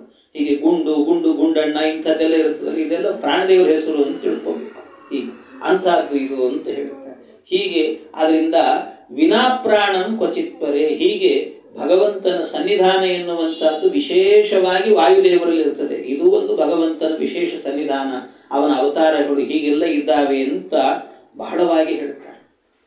ಇನ್ನು ಇದಲ್ಲದೇನೆ ಮತ್ತೊಂದು ಹೇಳಿದ್ದಾರೆ, ತ್ವಾಂ ಸುನ್ವತಾಂ ಸುರಕೃತ ಬಹವೋಂತರಾಯಾಃ ಕಸ್ತಾನ್ ವಿಲಂಘ್ಯ ಪರಮಂ ವ್ರಜತಾತ್ಪದಂತೆ ನಾಣ್ಯಸ್ಯ ಪರಿಹಿಷಿ ಬಲಿರ್ದದತ ಸ್ವಭಾಗಂ ದತ್ತೇ ಪದಂ ತ್ವಮಮಿತ ಯದಿ ವಿಘ್ನಮೂರ್ಧ್ನಿ. ಈ ದೇವರ ಪೂಜೆ ಮಾಡಬೇಕಾದ್ರೆ ಬೇಡ ಅಂದ್ರೂ ವಿಘ್ನಗಳು ಬರ್ತಿರ್ತಾವೆ. ಯಾವುದೋ ಒಂದು ಅರ್ಜೆಂಟ್ ಕಾಲ್ ಬರುತ್ತೆ, ಫೋನ್ ಕಾಲ್ ಬರುತ್ತೆ, ಇನ್ನೇನೋ ಮಾಡಬೇಕು, ದೇವ್ರ ಪೂಜೆ ಮಾಡಬೇಕು ಅಂತ ಕೂತಿರ್ತೀವಿ ನಾವು. ಕೂತಾಗ್ಲೇನೆ ಯಾರೋ ಏನೋ ಮಾತಾಡಿಸ್ಲಿಕ್ಕೆ ಬರ್ತಾರೆ, ಅನಿವಾರ್ಯವಾಗಿ ಮಾತಾಡಬೇಕಾಗ್ತದೆ, ಏನೋ ಒಂದು ಹಿಂಸೆ ಕೊಟ್ಟು ಅದನ್ನು ಮಾಡಬೇಕಂದ್ರೆ ಮಾತ್ರ ವಿಘ್ನ ಮೇಲಿಂದ ಮೇಲೆ ಬರ್ತಿರ್ತದೆ. ಯಾಕೆ ಹೀಗೆ ವಿಘ್ನ ಬರ್ತದೆ ನಮಗೆ? ಈ ವಿಘ್ನ ಬರೋದು ಅಂತಂದ್ರೆ ಯಾರಿಂದ ಬರ್ತದೆ ಹೇಳಿ? ಎಲ್ಲ ತತ್ವಾಭಿಮಾನಿ ದೇವತೆಗಳಿಂದಲೇ ಬರೋದು. ಈ ಧ್ರುವರಾಜರು ಕೂಡ ತಪಸ್ಸನ್ನು ಮಾಡಿದ್ರಂತೆ. ತಪಸ್ಸನ್ನು ಮಾಡಬೇಕಾದ್ರೆ ಅವರಿಗೆ ತಪಸ್ಸಿಗೆ ವಿಘ್ನ ಬರ್ತದೆ. ಮೊದಲು ದೇವತೆಗಳೇ ಬಂದು ವಿಘ್ನ ಮಾಡ್ತಾರೆ. ಮತ್ತು ವಿಘ್ನ ಮಾಡಿ ದೇವತೆಗಳು ಒಳ್ಳೆಯ ಕೆಲಸಕ್ಕೆ ಯಾಕೆ ವಿಘ್ನ ಮಾಡ್ತಾರೆ ರೀ ಸ್ವಾಮಿ? ಅವ್ರಿಗೆ ಬೇರೆ ಕೆಲಸ ಇಲ್ವಾ? ಒಳ್ಳೆಯ ಕೆಲಸ ಮಾಡ್ತಾರೆ ಅಂದರೆ ಒಳ್ಳೆಯದನ್ನು ಮಾಡಬೇಕು, ಪ್ರೇರಣೆ, ವಿಘ್ನವನ್ನು ಪರಿಹಾರ ಮಾಡಬೇಕು ಅವರು. ಅಲ್ಲ, ಇಷ್ಟೆಲ್ಲ ಏನು ನಿಮಗೆ ಬಿಡ್ರಿ, ಧ್ರುವರಾಜರು ಬಿಡ್ರಿ, ಧ್ರುವರಾಜರಲ್ಲ, ಈ ವಾಯುದೇವರಿದ್ದಾರಲ್ಲ ಹನುಮಂತನಾಗಿದ್ದಂತೆ. ಹನುಮಂತನಾಗಿ ಅವನು ಸಮುದ್ರವನ್ನು ಹಾರ್ತಾ ಇದ್ದ. ಸಮುದ್ರವನ್ನು ಹಾರಬೇಕಾದ್ರೆ ಆಗ ಒಬ್ಬ ನಾಗಮಾತೆ ಸುರಸ ಅಂತ, ಆ ಸುರಸೆಗೆ ವರ ಕೊಟ್ಟು ಕಳಿಸ್ತಾರೆ. ನಿನ್ನ ಎದರಲ್ಲಿ ಯಾರು ಬಂದರೂ ಕೂಡ ನಿನ್ನ ಬಾಯಿಗೆ ಬೀಳಬೇಕು ಅವರು ಅಂತ, ನಿನ್ನ ಬಾಯಿಗೆ ಬೀಳಬೇಕು ಅವರು ಅಂತ ಹೇಳಿಬಿಡ್ತಾರೆ. ಆಗ ಈ ಹನುಮಂತ ಹಾರಿ ಹೋಗ್ತಾ ಇದ್ರೆ ಒಬ್ಬ ಸುರಸ ಅನ್ನುವಂಥ ನಾಗಮಾತೆ ಬಂದು ಆ ಅಂತ ಬಾಯಿ ತೆಗಿತಾಳೆ. ಒಂದ್ಸರ್ತಿ ಬಾಯಿ ತೆಗೆದ್ರೆ ವಾಯುದೇವರು ಹನುಮಂತ ದೇವರು ನೋಡ್ತಾರೆ, ಅಯ್ಯೋ ಎಷ್ಟು ದೊಡ್ಡ ಬಾಯಿ ಆಯ್ತಲ್ಲ ಇದು ಅಂತ ಅಂದ್ಕೊಂಡು ಅವರು ದೊಡ್ಡವರಾದರು. ಕಡೆಗೆ ಅವರು ದೊಡ್ಡವರಾದ್ರು ಅಂತ ಅವ್ರಿಗಿಂತ ದೊಡ್ಡವಳಾಗಬೇಕು ನಾನು ಅಂತ ಇನ್ನೂ ದೊಡ್ಡ ಬಾಯಿ ತೆಗೆದ್ಲಂತೆ. ಬಾಯಲ್ಲ ಬೊಂಬಾಯಿ ಆಗೋಗಿತ್ತದು. ಆ ರೀತಿ ದೊಡ್ಡ ಬಾಯಿ ತೆಗೆದು ಕಡೆಗೆ ಏನು ಮಾಡಿದ್ರು ವಾಯುದೇವರು ಹನುಮಂತ ದೇವರು ಕ್ಷಣ ಮಾತ್ರದಲ್ಲೇ ಸಣ್ಣ ರೂಪ ತಗೊಂಡ್ರಂತೆ. ಒಳಗೆ ಹೋದ್ರು, ಬಾಯಿ ಒಳಗೆ ಮತ್ತೆ ಹೊರಗೆ ಬಂದ್ಬಿಟ್ರಂತೆ. ಇವ್ರೇನು ವರ ಕೊಟ್ಟಿದ್ರು, ಯಾರೇ ನಿನ್ನ ಎದುರಿಗೆ ಬಂದ್ರು ನಿನ್ನ ಬಾಯಿಗೆ ಬೀಳಬೇಕು ಅಂತ ಅಷ್ಟೇ ಹೇಳಿದ್ದಾರೆ. ಇವ್ರು ಬಾಯಿಗೆ ಬಿದ್ದರು, ದೇವತೆಗಳ ವರ ಸತ್ಯ ಮಾಡಿದ್ರು, ಹೊರಗೆ ಬಂದರು. ಅಂತೂ ಏನೇ ಆಗಲಿ, ಇದು ರಾಮ ಕಾರ್ಯಕ್ಕೋಸ್ಕರ ಹೋಗ್ತಾ ಇದ್ದಂತಹ ವಾಯುದೇವರಿಗೂ ಕೂಡ ಒಂದು ಸರ್ತಿ ವಿಘ್ನ ಮಾಡಿದ್ದಾರೆ. ಈ ವಿಘ್ನಗಳೆಲ್ಲ ದೇವತೆಗಳು ಯಾಕೆ ಈ ವಿಘ್ನಗಳನ್ನು ಮಾಡುತ್ತಾರೆ? ಯಾಕೆ ಅಂದರೆ ಅದನ್ನು ಅರ್ಥ ಮಾಡ್ಕೊಳ್ಬೇಕು ಅಂತ ಹೇಳ್ತಾರೆ. ನಮ್ಮನ್ನು ಪರೀಕ್ಷೆ ಮಾಡಲಿಕ್ಕೋಸ್ಕರವಾಗಿ ವಿಘ್ನ ಮಾಡ್ತಿರ್ತಾರೆ. ನಾವು ಹೇಗಿರ್ತೇವೆ, ಎಷ್ಟು ಶಾಂತವಾಗಿ ಕೂತ್ಕೊಂಡಿರ್ತೇವೆ. ನಾವು ಅಂದ್ಕೊಂಡಿರ್ತೇವೆ ಇವತ್ತು ನಾವು ನಮ್ಮ ಮನೆಯಲ್ಲಿ ಒಂದು ನವಗ್ರಹ ಹೋಮ ಮಾಡಬೇಕು, ಅಥವಾ ಒಂದೇನೋ ಒಂದು ದೊಡ್ಡ ಹೋಮ ಧನ್ವಂತರಿ ಹೋಮ ಮಾಡಬೇಕು ಅಂತೆಲ್ಲ ಅಂದ್ಕೊಂಡಿರ್ತೇವೆ. ಮಾಡಬೇಕು ಅಂತ ಅಂದ್ಕೊಂಡು ಆಮೇಲೆ 16 ಮಂದಿನ ಕರೆದಿರ್ತೀವಿ. ಕರೆದಾಗ ಹೋಮ ಅನ್ನೋದಿದೆಯಲ್ಲ ಪ್ರಕ್ರಿಯೆ, ಅದು ಎಷ್ಟು ಅಂದರೆ ನಾವು ಹೋಮಕ್ಕೆ ಕೂತ್ಕೊಂಡ್ರೆ ಅಲ್ಲಿ ಅಗ್ನಿ ಇದೆ ಎದುರುಗಡೆಯಲ್ಲಿ, ಅಗ್ನಿಯಲ್ಲಿ ಆಹುತಿಯನ್ನು ಕೊಡ್ತಿರ್ತೇವೆ. ಅಂದರೆ ಸಾಮಾನ್ಯ ಅಲ್ಲ, ಆ ಅಗ್ನಿಯ ಒಳಗೆ ಅನೇಕ ದೇವತೆಗಳಿರ್ತಾರೆ.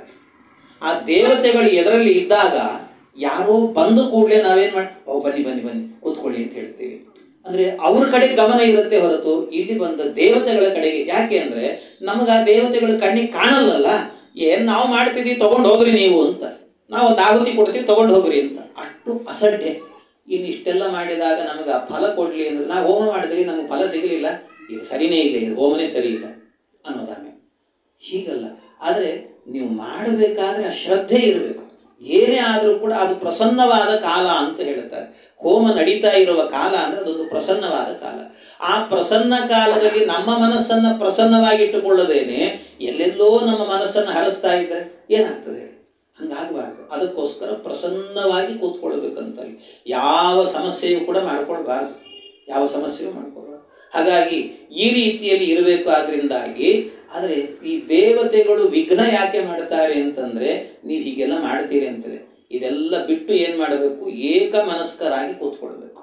ಏಕಮನಸ್ಕರಾಗಿ ಕೂತ್ಕೊಂಡ್ರಿ ಅಂತಾದರೆ ಆಗ ಅದರಲ್ಲೂ ಕೂಡ ದೇವತೆಗಳು ಏನು ಮಾಡ್ತಾರಂತೆ, ದತ್ತೇ ಪದಂ ತ್ವಮವಿತ ಯದಿ ವಿಘ್ನಮೂರ್ಧ್ನಿ ಅಂತ ಹೇಳಿ. ಅಂದರೆ ಈ ಭಗವಂತನಿಗೆ ಪರಮಾತ್ಮನಿಗೆ ಪೂಜೆಯನ್ನು ಮಾಡಬೇಕಾದ್ರೆ ನಾವೇನು ಮಾಡಬೇಕಂತೆ? ವಿಘ್ನಗಳನ್ನು ಅವನೇ ಪರಿಹಾರ ಮಾಡುತ್ತಾನೆ. ಯಾವಾಗ ಅಂತ ಹೇಳಿದರೆ ಪೂಜೆಯನ್ನು ನಿನಗೆ ಸಮರ್ಪಣೆ ಮಾಡ್ತಾ ಇದ್ದೇನೆ ದೇವರೇ ಅಂತ ಸಂಕಲ್ಪ ಮಾಡಬೇಕಂತ. ದೇವರೇ ನಾನೆಲ್ಲ ಮಾಡ್ತಿರೋದು, ನನ್ನ ಒಳಗೆ ನೀನೇ ನಿಂತಿದ್ದಿ, ನಾಹಂಕರ್ತ ಹರಿಕರ್ತ, ನೀನೇ ನಿಂತು ನೀನೇ ಪೂಜೆ ಮಾಡ್ತಾ ಇದ್ದೀಯಾ ಅಂತ ಒಳಗಡೆ ಅನುಸಂಧಾನವನ್ನು ಮಾಡಿಕೊಂಡು ಪೂಜೆಯನ್ನು ಮಾಡಿ ನೋಡ್ರಿ ಒಂದು ಸರ್ತಿ ನೀವು, ನಿಮಗೆ ಯಾವ ವಿಘ್ನವೂ ಬರುವುದಿಲ್ಲ. ನಾವೇನು ಮಾಡ್ತೀವಿ ಅಂದರೆ ಪೂಜೆ ಅಂದರೆ ನಾವು ಮಾಡಬೇಕು ಅಂತ ಕೂತ್ಕೊಳ್ತೀವಿ ಅಷ್ಟೇ, ನಾವೇ ಪೂಜೆ ಮಾಡೋದು ಅಂತ ಅಂದ್ಕೊಂಡ್ಬಿಡ್ತೀವಿ. ನಾವೆಲ್ಲ ಮಾಡೋದು, ನಮಗೆಲ್ಲಿದೆ ಯೋಗ್ಯತೆ ಹೇಳ್ರಿ? ನಮಗೆ ಪೂಜೆ ಮಾಡಬೇಕು ಅಂದರೆ ಅವನಿಗೇನಾದರೂ ಕೊಡಬೇಕು, ನಾವು ನೈವೇದ್ಯ ಅಂತ ಕೊಡಬೇಕು ಅಂದರೆ ಅವನಿಗೆ ನೈವೇದ್ಯ ಕೊಡಲಿಕ್ಕೆ ನಂದು ಅಂತ ಏನಿದೆ ಜಗತ್ತಿನಲ್ಲಿ? ನಾನು ತಂದದ್ದೇನಿದೆ? ಏನೂ ಇಲ್ಲ. ನಾನು ಅಂತ ತಂದದ್ದೇನೂ ಇಲ್ಲವೇ ಇಲ್ಲ. ಅವನು ಕೊಟ್ಟದ್ರಿಂದ ಬಂದಿದ್ದೇವೆ ಅಷ್ಟೇ. ಹಾಗಾಗಿ ಅವನಿಗೆ ಕೊಡುವ ಯೋಗ್ಯತೆ ನಮಗೆ ಇಲ್ಲವೇ ಇಲ್ಲ ಏನೂ ಕೂಡ. ಅದರಿಂದ ಪೂಜೆ ಮಾಡ್ತೇವೆ ಅಂದರೆ ಅವನಿಗೊಂದು ನೈವೇದ್ಯ ಮಾಡ್ತೀವಿ, ಒಂದು ಲೋಟದಲ್ಲಿ ಸಣ್ಣ ಲೋಟದಲ್ಲಿ ನೀರಿಟ್ಟಿರ್ತೀವಿ, ನೈವೇದ್ಯ ಅಂತೀವಿ ಅಂದರೆ ಏನು ಅರ್ಥ ಅದಕ್ಕೆ? ನೀರು ನೈವೇದ್ಯ ಮಾಡ್ತೇವೆ ಅಂದರೂ ಕೂಡ ಭಗವಂತ ಸ್ವೀಕಾರ ಮಾಡ್ತಾನಲ್ಲ ಪರಮಾತ್ಮ. ನಮಗೆ ಒಂದು ಲೋಟ ನೀರು ಇವತ್ತು ಕುಡಿದು ಸಾಕಾಗಿದ್ರಿ ಅಂತೀವಿ ನಾವು. ದೇವರು ಹಾಗನ್ನಲ್ಲ, ಭಕ್ತ ಕೊಟ್ಟರೆ. ಪರಮಾತ್ಮ ಹಾಗನ್ನಲ್ಲ. ಆದರೆ ಅದನ್ನು ಕೊಡಬೇಕಾದ್ರೆ ಇಷ್ಟು ಯೋಚನೆ ಮಾಡ್ರಿ, ಇದು ನಂದಲ್ಲ ದೇವರೇ, ನೀನೇ ಕೊಟ್ಟದ್ದು, ನೀನೇ ನನ್ನ ಒಳಗೆ ನಿಂತು ಎಲ್ಲವನ್ನು ಮಾಡಿಸ್ತಾ ಇದ್ದೀಯಾ ಅನ್ನುವ ಸಂಕಲ್ಪವನ್ನು ಮೊದಲಿಗೆ ಮಾಡಿ ನೀವು ಪೂಜೆ ಆರಂಭ ಮಾಡಿದ್ರಿ ಅಂದರೆ ನಿಮಗೆ ವಿಘ್ನ ಬರುವುದಿಲ್ಲ ಅಂತೇಳಿ ಒಂದ್ಸಲ ಪ್ರಯತ್ನ ಮಾಡಿ ನೋಡ್ರಿ ಅಂತ ಹೇಳ್ತಾರೆ. ಹಾಗಾಗಿ ಇದೆಲ್ಲ ಮಧ್ವಾಚಾರ್ಯ ವಿಶೇಷವಾಗಿ ವ್ಯಾಖ್ಯಾನಗಳಲ್ಲಿ ಬರೀತಾರೆ ಇದನ್ನೆಲ್ಲವನ್ನು ಕೂಡ. ಹೀಗೆ ಪೂಜೆಯನ್ನು ಮಾಡಬೇಕಾದರೂ ಕೂಡ ಈ ಭಾವನೆ ಎನ್ನುವಂಥದ್ದು ಇರಬೇಕು ನಿಮಗೆಲ್ಲರಿಗೂ ಕೂಡ ಅಂತ ಇಷ್ಟೆಲ್ಲ ಹೇಳಿದ್ದಾರೆ. ಆಮೇಲೆ ಇದಲ್ಲದೇನೆ ಪರಮಾತ್ಮನ ಇನ್ನೂ ಅನೇಕ ರೂಪಗಳು ಅಂತ ಹಂಸ ಅಂತ ಒಂದು ರೂಪ ಇದೆ ಪರಮಾತ್ಮನಿಗೆ ಅಂತ ಹೇಳ್ತಾರೆ. ಹಂಸ ರೂಪ ಇದೆ ಭಗವಂತನಿಗೆ, ದತ್ತಾತ್ರೇಯ ರೂಪ ಇದೆ, ಸನತ್ಕುಮಾರ ಅಂತ ಬ್ರಹ್ಮದೇವರ ಮಕ್ಕಳು ಬೇರೆ, ಸನತ್ಕುಮಾರ ಅಂತ ಭಗವಂತಂದೇ ಒಂದು ರೂಪ ಇದೆ, ಪರಮಾತ್ಮನಿಗೆ ಒಂದು ರೂಪ ಇದೆ ಅಂತ ಹೇಳಿದ್ದಾರೆ. ಹೀಗೆ ವಿಷ್ಣು ಶಿವಾಯ ಜಗತಾಂ ತೀರ್ಣಾಹ ತೇನಾಹೃತ ಮಧುಬಿದ ಶ್ರುತಯೋ ಹಯಾಸ್ಯ ಅಂತ ಹಯಗ್ರೀವ ಅಂತ ಒಂದು ಭಗವಂತನ ರೂಪ ಇದೆ ಅಂತೆ ಪರಮಾತ್ಮನದ್ದು. ಆಮೇಲೆ ಹಯಗ್ರೀವ ಅವತಾರದಲ್ಲಿ ಮಧು ಅನ್ನುವಂತಹ ಒಬ್ಬ ದೈತ್ಯನನ್ನು ಸಂಹಾರ ಮಾಡಿದ್ದಾನೆ ಪರಮಾತ್ಮ. ಆಮೇಲೆ ಭಗವಂತ ಇನ್ನೊಂದು ಬಾರಿಯೂ ಕೂಡ ಒಬ್ಬ ಅಸುರ ಇದ್ದ, ಹಯಗ್ರೀವ ಅಂತ ಒಬ್ಬ ಅಸುರ. ಆ ಅಸುರನೂ ಕೂಡ ವೇದವನ್ನು ಅಪಹರಣ ಮಾಡಿದ್ನಂತ. ವೇದ ಅಪಹರಣ ಅಂದ್ರೇನು? ವೇದಾಭಿಮಾನಿ ದೇವತೆಗಳನ್ನು ಅಂತ ಅರ್ಥ. ವೇದಾಭಿಮಾನಿ ದೇವತೆಗಳನ್ನು ಅಪಹರಣ ಮಾಡಿದಾಗ ಭಗವಂತ ಮತ್ಸ್ಯನಾಮಕನಾಗಿ ಅವತಾರ ಮಾಡಿದಂತ. ಅದೊಂದು ವಿಶೇಷ.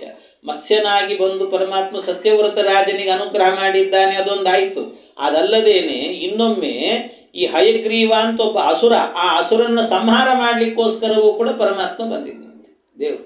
ಮೀನಿನ ರೂಪದಲ್ಲಿ ಬಂದ ಭಗವಂತ ಮೀನಿನ ರೂಪದಲ್ಲಿ ಬಂದು ಕಣ್ಣೆಲ್ಲ ಕೆಂಪು ಮಾಡಿಕೊಂಡು ಒಂದು ಸರ್ತಿ ಇವನು ಹೇಗಿದ್ದ ಅಂದರೆ ಈ ಅಸುರ, ಈ ನಮ್ಮ ಕಡೆ ಗುಂಗಾಡಿ ಅಂತಾರೆ ನೋಡ್ರಿ, ಗುಂಗಾಡಿ ಹುಳ, ಆ ಗುಂಗಾಡಿ ಹುಳದಂತೆ ಇದ್ದಂತ, ಆ ರೀತಿ ಇದ್ದಂಥ ಅವನನ್ನು ಸಂಹಾರ ಮಾಡಿದ್ನಂತೆ ದೇವರು. ಆಮೇಲೆ ಅದನ್ನೆಲ್ಲವನ್ನು ಕೂಡ ವೇದಾಭಿಮಾನಿ ದೇವತೆಗಳನ್ನೆಲ್ಲ ತಗೊಂಡು ಹೋಗಿ ಬ್ರಹ್ಮದೇವರಿಗೆ ಒಪ್ಪಿಸಿದ್ನಂತೆ ದೇವರು. ಅದನ್ನು ಬಹಳ ಚೆನ್ನಾಗಿ ಇಲ್ಲಿ ಹೇಳಿದ್ದಾರಲ್ಲ, ಇದನ್ನೇ ಕನಕದಾಸರು ಬಹಳ ಚೆನ್ನಾಗಿ ಹೇಳುತ್ತಾರೆ. ಕೆಂಗಣ್ಣನಾಗಿ ನಮ್ಮ ರಂಗ ಗುಂಗಾಡಿ ಸೋಮನ್ನ ಕೊಂದಾನ್ಯ, ಗುಂಗಾಡಿ ಸೋಮನ್ನ ಕೊಂದು ವೇದವ ಬಂಗಾರದೊಡಲಿಗೆ ಇತ್ತಾನ್ಯ. ಅದು ಬಂಗಾರದ ಒಡಲು ಅಂದರೆ, ಬಂಗಾರ ಅಂತ ಹೇಳಿದರೆ ಹಿರಣ್ಯ ಅಂತ, ಒಡಲು ಅಂದರೆ ಗರ್ಭ, ಹಿರಣ್ಯ ಗರ್ಭ ಅಂತ ಅರ್ಥ. ಹಿರಣ್ಯ ಗರ್ಭನಿಗೆ ಇತ್ತಾನೆ ಅಂದರೆ ಅವರಿಗೆ ಒಪ್ಪಿಸಿದ ಅಂತ, ಅಂದರೆ ಬ್ರಹ್ಮದೇವರಿಗೆ ಒಪ್ಪಿಸಿದ ಅಂತ ಅರ್ಥ. ಹೀಗೆ ಭಗವಂತ ಅವರನ್ನೆಲ್ಲ ಕೆಂಗಣ್ಣ ಮೀನನಾಗಿ ನಮ್ಮ ರಂಗ ಬಂದು ಅವನನ್ನು ಸಂಹಾರ ಮಾಡಿ, ಇದೆಲ್ಲ ಆ ಅವತಾರದಲ್ಲಿ ಇದು ವಿಶೇಷವಾಗಿರುವಂತಹದ್ದು ಅಂತ.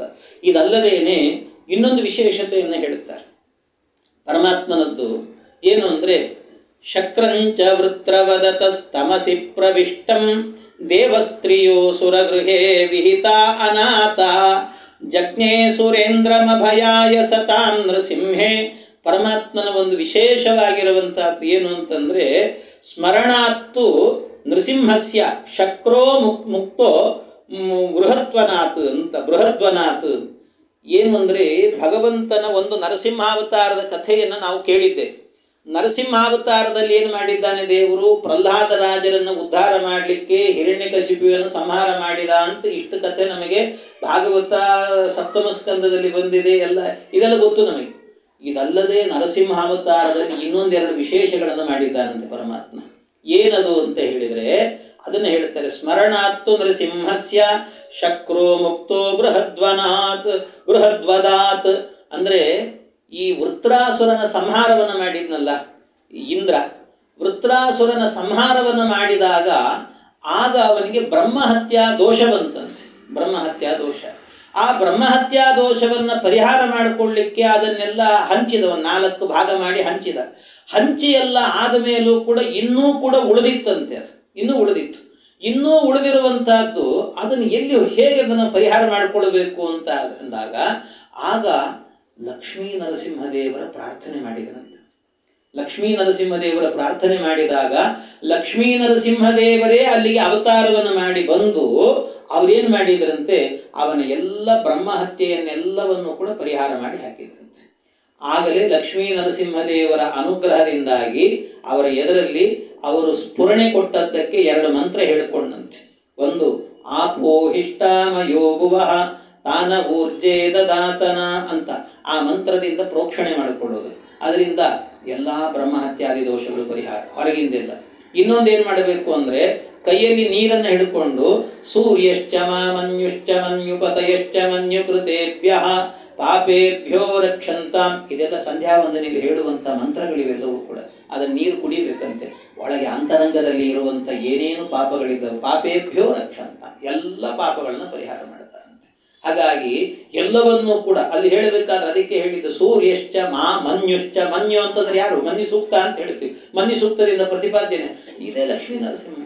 ಆದ್ದರಿಂದ ಈ ಮಂತ್ರಗಳನ್ನು ಹೇಳಿಕೊಂಡೇನೆ ಅದರಿಂದಾಗಿ ಆ ಲಕ್ಷ್ಮೀ ನರಸಿಂಹದೇವರ ಸ್ತೋತ್ರ ಮಾಡಿದ್ರಿಂದಾಗಿ ಅವನಿಗೇನಾಯಿತಂತೆ ಈ ಬ್ರಹ್ಮಹತ್ಯಾ ದೋಷ ಎಲ್ಲವನ್ನು ಕೂಡ ಅದನ್ನು ಪರಿಹಾರ ಮಾಡಿದ್ದು ಲಕ್ಷ್ಮೀ ನರಸಿಂಹನಾಗಿ. ಅಷ್ಟೇ ಅಲ್ಲ, ಅದರ ಜೊತೆಗೆ ಹಿರಣ್ಯಕ ಹೃತಾಶ್ಚಾಪಿ ತತ್ರೈವಾಪ್ಸರಸಾಂಗಣಾ. ಇನ್ನೊಂದೇನು ಅಂದರೆ ಈ ಪ್ರಹ್ಲಾದನನ್ನು ಉದ್ಧಾರ ಮಾಡಲಿಕ್ಕೆ ಅಂತ ಭಗವಂತ ಲಕ್ಷ್ಮೀ ನರಸಿಂಹನಾಗಿ ಬಂದಲ್ಲ, ಅದೇ ಸಂದರ್ಭದಲ್ಲಿ ಇನ್ನೊಂದು ಕೆಲಸ ಮಾಡಿದ್ದಾನಂತೆ ಲಕ್ಷ್ಮೀ ನರಸಿಂಹ. ಏನು ಅಂದರೆ ಈ ಹಿರಣ್ಯಕಶಿಪು ಏನು ಮಾಡ್ತಿದ್ದಂತೆ, ಇವನಿಗೆ ಪಡಸಾಲೆ ಇದ್ದಾಗ ಆಗಿತ್ತು ಅವನಿಗೆ ಸ್ವರ್ಗ ಮತ್ತು ಭೂಮಿ ಅನ್ನೋದು. ಆಗಾಗ್ಗೆ ಬೇಕಾದಾಗೆಲ್ಲ ಸ್ವರ್ಗಕ್ಕೆ ಹೋಗೋದು ಬರೋದು, ಅಂದರೆ ನಮ್ಮ ಮನೆಯಲ್ಲಿ ಅಡಿಗೆ ಮನೆ ಪಡಸಾಲೆ ಓಡಾಡ್ತೀವಲ್ಲ ಹಾಗೆ ಓಡಾಡ್ಕೊಂಡ್ಬರ್ತಿದ್ನಂತವ್ನು. ಅವನು ಬರುವಾಗಲೆಲ್ಲ ಏನು ಮಾಡ್ತಿದ್ದಂತೆ, ಆ ದೇವಲೋಕದಿಂದ ಬರಬೇಕಾದ್ರೆಲ್ಲ ಒಂದೊಂದು ಸರ್ತಿ ಒಂದೊಂದು ಅಪ್ಸರ ಸ್ತ್ರೀಯನ್ನು ಹಿಡ್ಕೊಂಡು ಬರ್ತಿದ್ನಂತ. ನೀನು ಇಲ್ಲಿರೋದ ನಮ್ಮ ಮನೆಯಲ್ಲಿ ಇರಬೇಕು ಅಂತೇಳಿ ಕರ್ಕೊಂಬರ್ತಿದ್ನಂತ. ಹೀಗೆ ಅವರನ್ನೆಲ್ಲ ಕರ್ಕೊಂಡ್ಬಂದು ತನ್ನ ಮನೆಯಲ್ಲಿ ಬಂಧನದಲ್ಲಿಟ್ಟಿದ್ದ. ಅದರ ಜೊತೆಗೆ ಲಕ್ಷ್ಮೀ ನರಸಿಂಹದೇವರು ಪ್ರಹ್ಲಾದರಾಜರನ್ನು ಉದ್ಧಾರ ಮಾಡೋದಷ್ಟೇ ಅಲ್ಲ, ಹಿರಣ್ಯಕ ಹೃತಾಶ್ಚಾಪಿ, ಹಿರಣ್ಯಕ ಅಂದರೆ ಹಿರಣ್ಯಕಶಿಪು ಏನು ಇವರನ್ನೆಲ್ಲ ಅಪಹರಣ ಮಾಡಿದ್ದ, ತತ್ರೈವ ಅಪ್ಸರಸಾಂಗಣ, ಆ ಅಪ್ಸರ ಸ್ತ್ರೀಯರ ಗಣಗಳನ್ನು ಸಮೂಹಗಳನ್ನೆಲ್ಲವನ್ನು ಕೂಡ ಬಿಡುಗಡೆ ಮಾಡಿ ಅವರಿಗೆಲ್ಲ ಅನುಗ್ರಹ ಮಾಡಿದ ಪರಮಾತ್ಮ. ಇದು ಲಕ್ಷ್ಮೀ ನರಸಿಂಹ ಅವತಾರದಲ್ಲಿ ಮಾಡಿರುವಂಥ ವಿಶೇಷ ಅಂತ.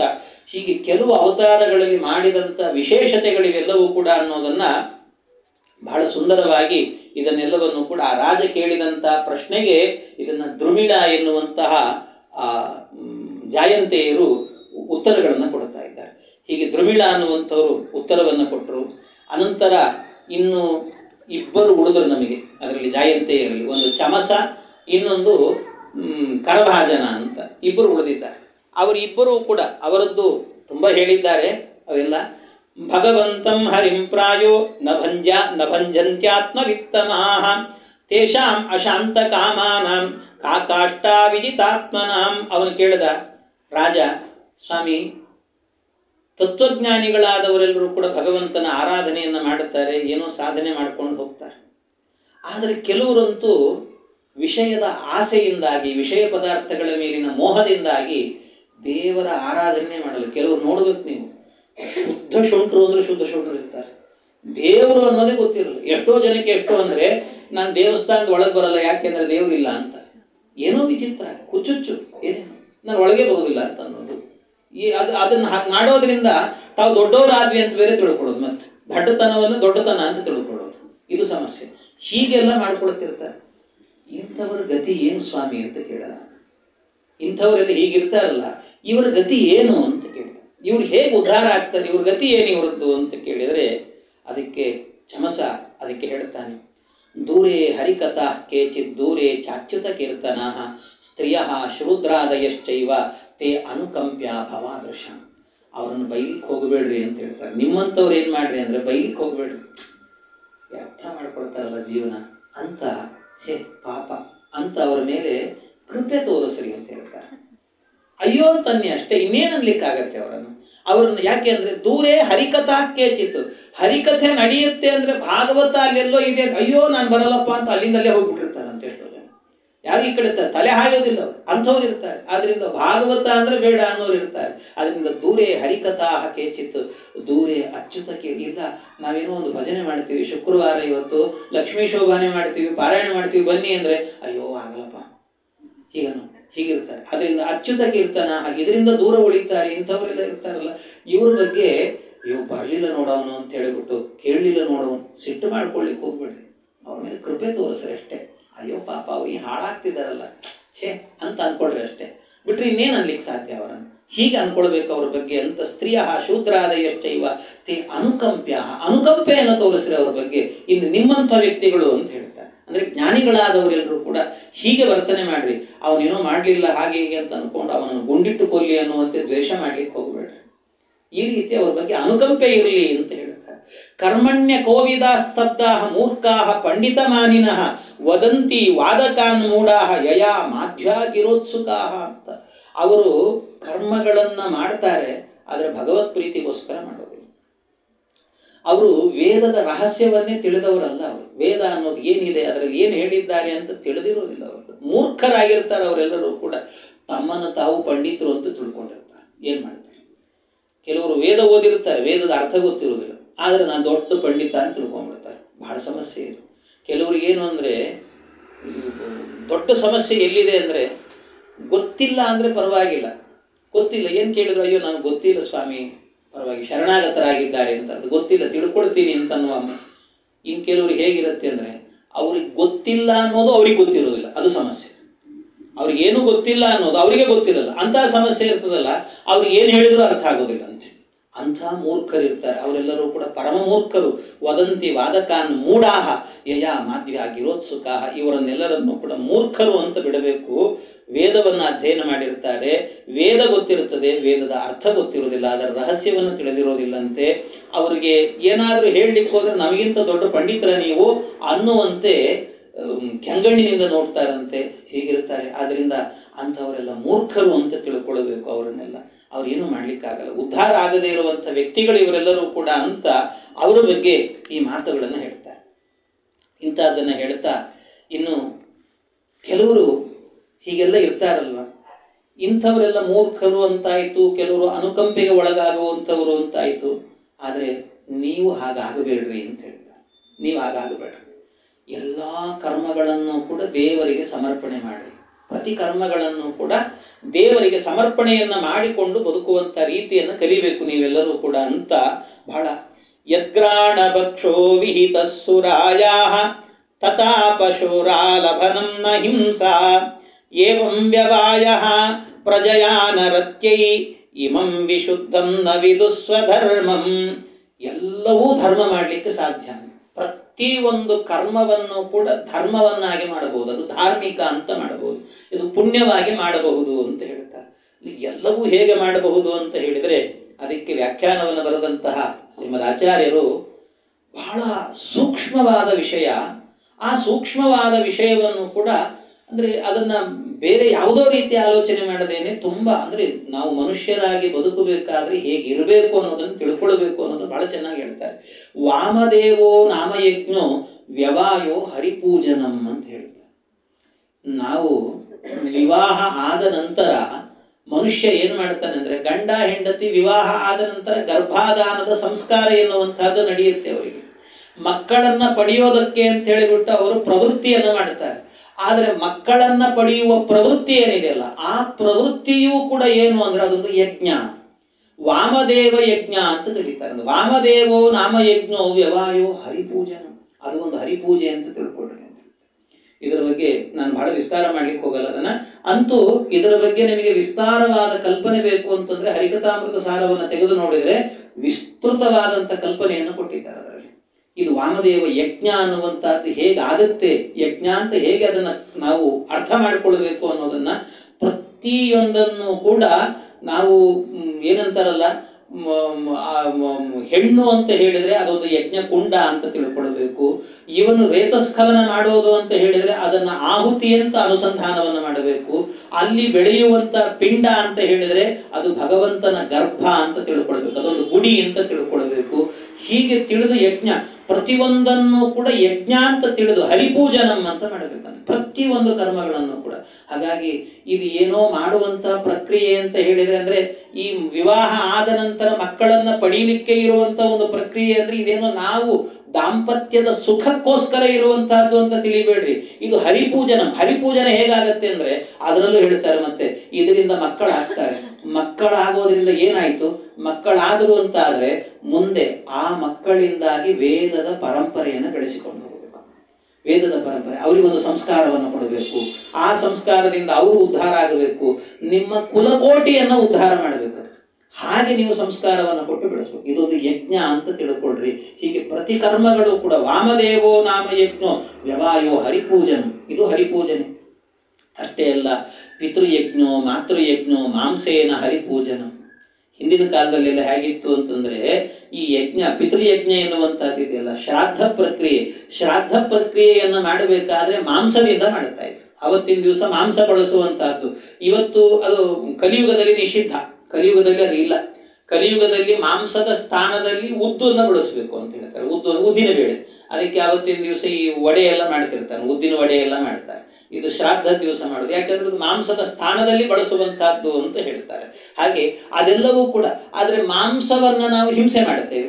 ಅಷ್ಟೇ ಅಲ್ಲ, ಇನ್ನೊಂದೇನು ಅಂತ ಹೇಳಿದರೆ ಇದರ ಜೊತೆಗೇನು ಅಂದರೆ ಈ ಕ್ಷತ್ರಿಯರೆಲ್ಲರೂ ಕೂಡ ಹೋಮವನ್ನು ಮಾಡಬೇಕಾದ್ರೆ ಏನು ಮಾಡ್ತಿದ್ರಂತೆ, ಒಂದು ಪ್ರಾಣಿಯನ್ನು ಬಲಿ ಕೊಟ್ಟು ಅದರಿಂದಾಗಿ ಮಾಂಸದಿಂದ ಹೋಮವನ್ನು ಮಾಡೋದು. ಇದೆಲ್ಲ ಏನು ಅಂತ ಹೇಳಿದರೆ ಇದೆಲ್ಲ ಹರಿಪೂಜನ. ಹರಿಪೂಜನೆ ಅಂತ ನೀವು ಮಾಡಿದ್ರಿ ಅಂತ ಆದರೆ ಆ ಶಕ್ತಿ ನಿಮ್ಮಲ್ಲಿರಬೇಕು, ಹರಿಪೂಜನೆ ಅನ್ನುವ ಭಾವ ನಿಮ್ಮಲ್ಲಿರಬೇಕು. ಇದ್ದು ಮಾಡಿದ್ರಿ ಅಂತ ಆದರೆ ಆ ಪ್ರಾಣಿಗೆ ನೀವು ಹಿಂಸೆ ಮಾಡಿದರೆ ಅದು ಹಿಂಸೆ ಆಗೋದಿಲ್ಲ ಅಂತ. ಅದಕ್ಕೆ ನೀವು ಅದರ ಮೈಯನ್ನು ಕೊಯ್ದರೆ ಅದಕ್ಕೆ ಹಿಂಸೆ ಆಗೋದಿಲ್ಲಂತೆ, ನೋವು ಆಗೋದಿಲ್ಲಂತೆ. ಯಾವಾಗ ನಿಮ್ಮಲ್ಲಿ ಹರಿಪೂಜನ ಅನ್ನುವ ಭಾವ ಇದ್ದಾಗ, ಇದೆಲ್ಲ ಹೇಳ್ತಾ ಇರೋದು ಆ ಕಾಲದಲ್ಲಿ ಇದ್ದಂಥ ನಿಯಮಗಳನ್ನು. ಈಗ ಕಲಿಯುಗದಲ್ಲಿ ಇದು ಇಲ್ಲವೇ ಇಲ್ಲ ಅಂತ ಮಧ್ವಾಚಾರ್ಯ ಅದು ನಿಷೇಧ ಇದೆ ಅಂತ ಹೇಳಿಬಿಟ್ಟು ಹೇಳ್ತಾರೆ. ಕಲಿಯುಗದಲ್ಲಿ ಮಾಂಸಾದಿಗಳನ್ನು ಬಳಸಲಿಕ್ಕೆ ಇಲ್ಲ ಅಂತ, ಇದು ನಿಷಿದ್ಧ ಅಂತ ಹೇಳಿದ್ದಾರೆ. ಇದೆಲ್ಲವೂ ಕೂಡ ಹರಿಪೂಜನೆ ಆಗತ್ತೆ ಅಂತ.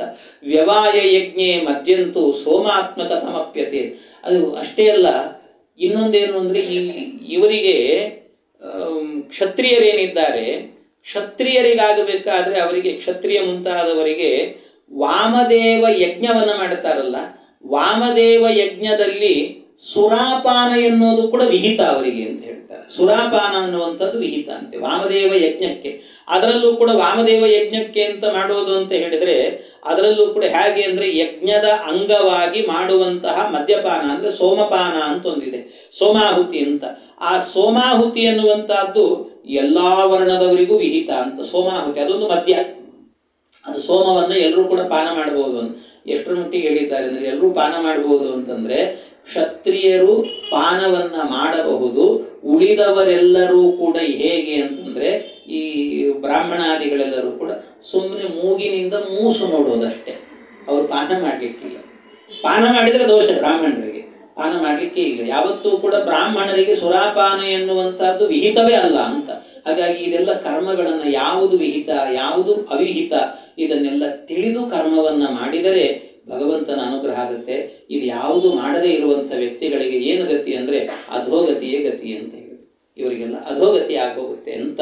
ಇಷ್ಟು ಇದರಲ್ಲಿ ಛಮಸ ಅನ್ನುವಂಥ ವ್ಯಕ್ತಿ ಜಾಯಂತೆಯ ಹೇಳಿದಂಥ ವಿಷಯ. ಇನ್ನು ಮತ್ತೊಂದು ಪ್ರಶ್ನೆಯನ್ನು ಕೇಳುತ್ತಾನೆ. ಕಸ್ಮಿನ್ ಕಾಲೇ ಸ ಭಗವಾನ್ ಕಿಂವರ್ಣ ಕೀದೃಶೋ ನೃಭಿಃ ನಾಮ್ನಾವ ಕೇನ ವಿಧಿನ ಪೂಜ್ಯತೆ ತದಿಹೋಚ್ಯತಾಂ ಅಂತ.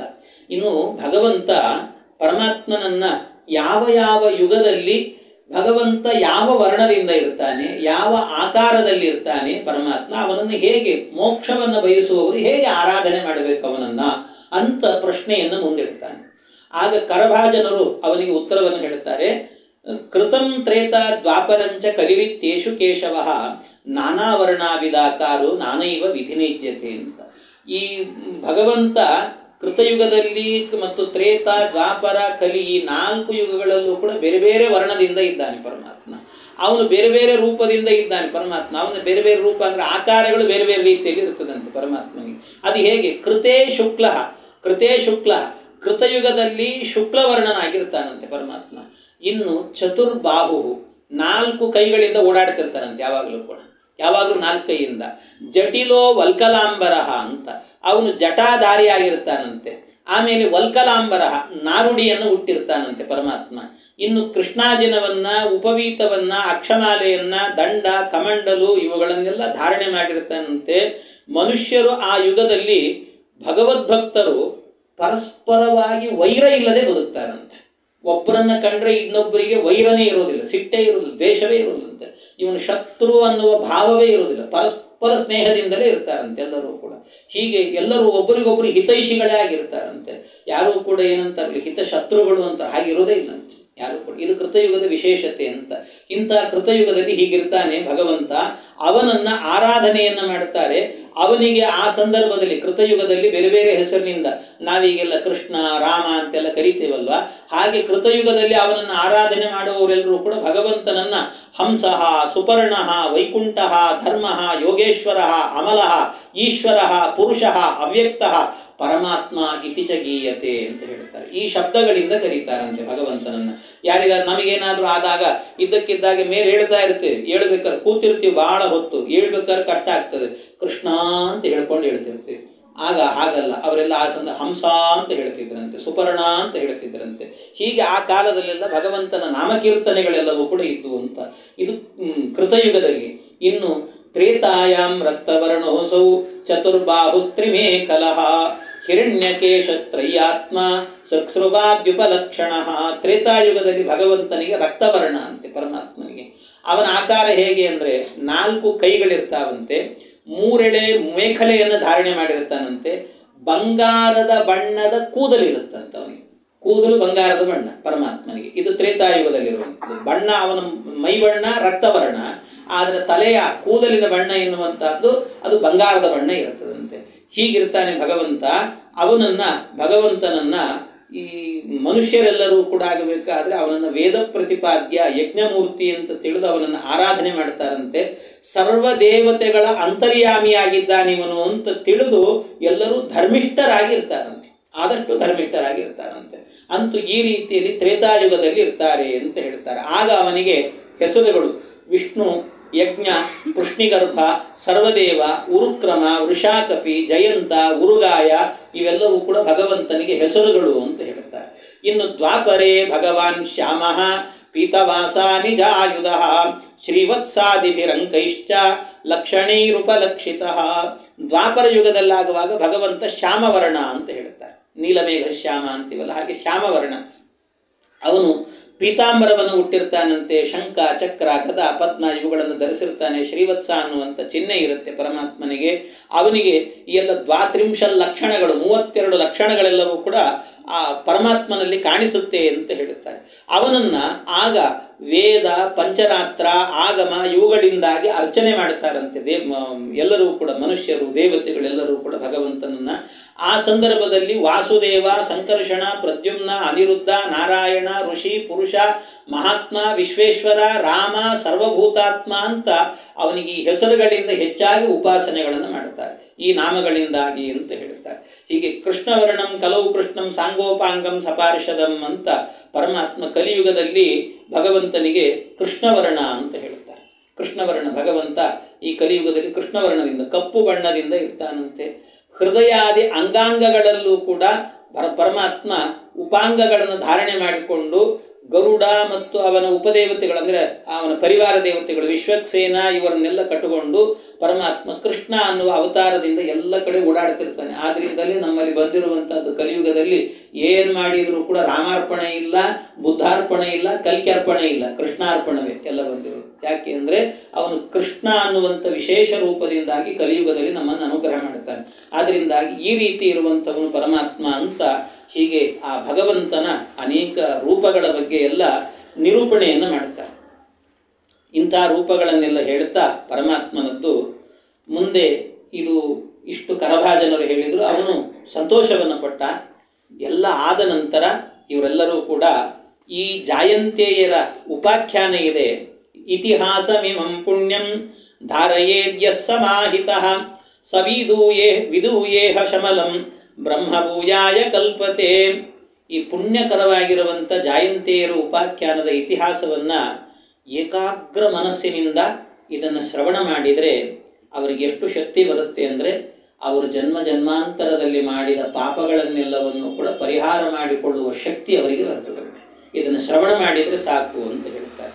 ಅವನು ಮುಕ್ತಿಯಲ್ಲಿ ಪಾಪಗಳನ್ನೆಲ್ಲ ಕಳ್ಕೊಂಡು ವಿಶೇಷವಾದಂತಹ ಆನಂದವನ್ನು ಪಡೀತಾನೆ ಅಂತ ಹೇಳ್ತಾರೆ. ಈ ಜಾಯಂತೆಯ ಉಪಾಖ್ಯಾನಕ್ಕೆ ಅಷ್ಟು ಶಕ್ತಿ ಇದೆ ಅಂತ ಈ 9 ಜನರ ಉಪಾಖ್ಯಾನವನ್ನು ಕೂಡ ಹೇಳಿದ ನಂತರ ಇದನ್ನೆಲ್ಲ ಹೇಳ್ತಾ ವಸುದೇವನಿಗೆ ಇಷ್ಟು ಉಪದೇಶ ಮಾಡಿದರು ನಾರದರು. ಉಪದೇಶವನ್ನು ಮಾಡಿ ಅವರು ಹೋದ್ರಂತೆ. ಹೋದ ಕೂಡಲೇ ಕೃಷ್ಣ ದ್ವಾರಕೆಗೆ ಬರ್ತಾನೆ. ಕೃಷ್ಣ ದ್ವಾರಕೆಗೆ ಬಂದಾಗ ಆ ಸಂದರ್ಭದಲ್ಲಿ ಕೃಷ್ಣನ ಬಳಿಯಲ್ಲಿ ಎಲ್ಲರೂ ಕೂಡ ಕೇಳಿಕೊಡುತ್ತಾರೆ. ದೇವತೆಗಳೆಲ್ಲರೂ ಕೂಡ ಬರ್ತಾರೆ. ದೇವತೆಗಳು ಅದು ಯಾರು? ಬ್ರಹ್ಮಾದಿ ದೇವತೆಗಳೆಲ್ಲರೂ ಕೂಡ ಬಂದರಂತೆ ಕೃಷ್ಣನ ಬಳಿಗೆ. ಆ ಕೃಷ್ಣನ ಬಳಿಗೆ ಬ್ರಹ್ಮಾದಿ ದೇವತೆಗಳೆಲ್ಲರೂ ಕೂಡ ಬಂದು ಪರಮಾತ್ಮನನ್ನು ಕೇಳುತ್ತಾರೆ. ಅದರಲ್ಲಿ ವಿಶೇಷವಾಗಿ ಬ್ರಹ್ಮದೇವರು ಕೇಳುತ್ತಾರೆ. ಯದುವಂಶೇವ ತೀರ್ಣಸ್ಯ ಭವತಃ ಪುರುಷೋತ್ತಮ ಶರಚ್ಚತಂ ವ್ಯತೀಯಾಯ ಪಂಚವಿಂಶಾಧಿಕಂ ಪ್ರಭೋ ನಾಧುನಾತೆ ಕಿಲಾಧಾರ ದೇವಕಾರ್ಯೇವ ಶೇಷಿತಂ ಕುಲಂಚ ವಿಪ್ರಶಾಪೇನ ನಷ್ಟಪ್ರಾಯಮಭೂದಿದಂ. ದೇವರೇ ಕೃಷ್ಣ, ನಿನ್ನ ಅವತಾರ ಕಾಲ ಎನ್ನುವಂಥದ್ದು ಸಾಕಿನ್ನ. ನೀನು ಈ ಭೂಮಿ ಮೇಲಿದ್ದದ್ದು ಸಾಕು, ಬಂದು ಬಿಡಿ ಇನ್ನು. ದೇವರು. ಯಾಕೆ ಅಂದರೆ ನೀನು ಬಂದ ಕೆಲಸಗಳೆಲ್ಲವೂ ಕೂಡ ಆಲ್ಮೋಸ್ಟ್ ಆಗಿದೆ. ಇನ್ನೇನು ಯಾದವರ ವಂಶ ಎನ್ನುವಂತಹದ್ದು ನಾಶ ಆಗಬೇಕು. ಕುಲಂಚ ವಿಪ್ರಶಾಪೇನ ನಷ್ಟಪ್ರಾಯಂ ಅಬೋದಿದನು. ಇದು ವಿಪ್ರರ ಶಾಪವಂತೂ ಬಂದಾಗಿದೆ, ಈಗಾಗಲೇ ಬ್ರಾಹ್ಮಣರ ಶಾಪ ಕೊಟ್ಟಿದ್ದಾರೆ. ಆ ಯಾದವ ಕುಲವೂ ಕೂಡ ನಾಶ ಆಗತ್ತೆ. ಇನ್ನು ಕೆಲವೇ ದಿವಸದಲ್ಲಿ ಆಗಬೇಕಾದ್ರೆ ಯಾದವ ಕುಲವನ್ನು ಕೂಡ ನಾಶ, ಅದು ಬ್ರಾಹ್ಮಣರ ಶಾಪದಿಂದಲೇ ನಾಶ ಆಗಿ ಹೋಗುತ್ತೆ. ಇನ್ನು ನೀನು ಇಲ್ಲಿ ಇರಬೇಕು ಅಂತಿಲ್ಲ ಕೃಷ್ಣ, ಬಂದುಬಿಡಪ್ಪ, ನಿನ್ನ ಅವತಾರ ಕಾರ್ಯ ಮುಗೀತು. ನೀನು ಈಗಾಗಲೇ ಬಂದು ಎಷ್ಟು ದಿವಸ ಆಯಿತು ಗೊತ್ತಾ? ಶರಚ್ಛತಂ ವ್ಯತೀಯಾಯ ಪಂಚವಿಂಶಾಧಿಕಂ ಪ್ರಭೋ ಅಂತ ಹೇಳ್ತಾರೆ. ಶರಚ್ಛತಂ 100 ವರ್ಷ ಆಯಿತು. ಶತಂ ಅಂದರೆ 100 ಅಂತ. 100 ವರ್ಷ ಆಯಿತು. ಅಷ್ಟೇ ಅಲ್ಲ, ಪಂಚವಿಂಶಾಧಿಕಂ ಪ್ರಭು, ಅದರ ಮೇಲೆ 25 ಅಂತ ಹೇಳ್ತಾರೆ. ಅದರ ಮೇಲೆ 25 ಅಂದರೆ 25 ವರ್ಷ ಅಂದರೆ ಅಲ್ಲಿಗೆ ಎಷ್ಟಾಯಿತು ಅಂತ, 100 ವರ್ಷ ಮೇಲೆ 25 ಅಂದರೆ 125 ವರ್ಷ ಆಯಿತು ಅಂತ ಅರ್ಥ. ಇಲ್ಲಿ ಭಾಗವತದಲ್ಲಿ ಹೀಗೆ ಹೇಳ್ತಿದ್ದಾರೆ, ಬ್ರಹ್ಮದೇವರ ಮಾತಿನಲ್ಲಿ ಹೀಗಿದೆ.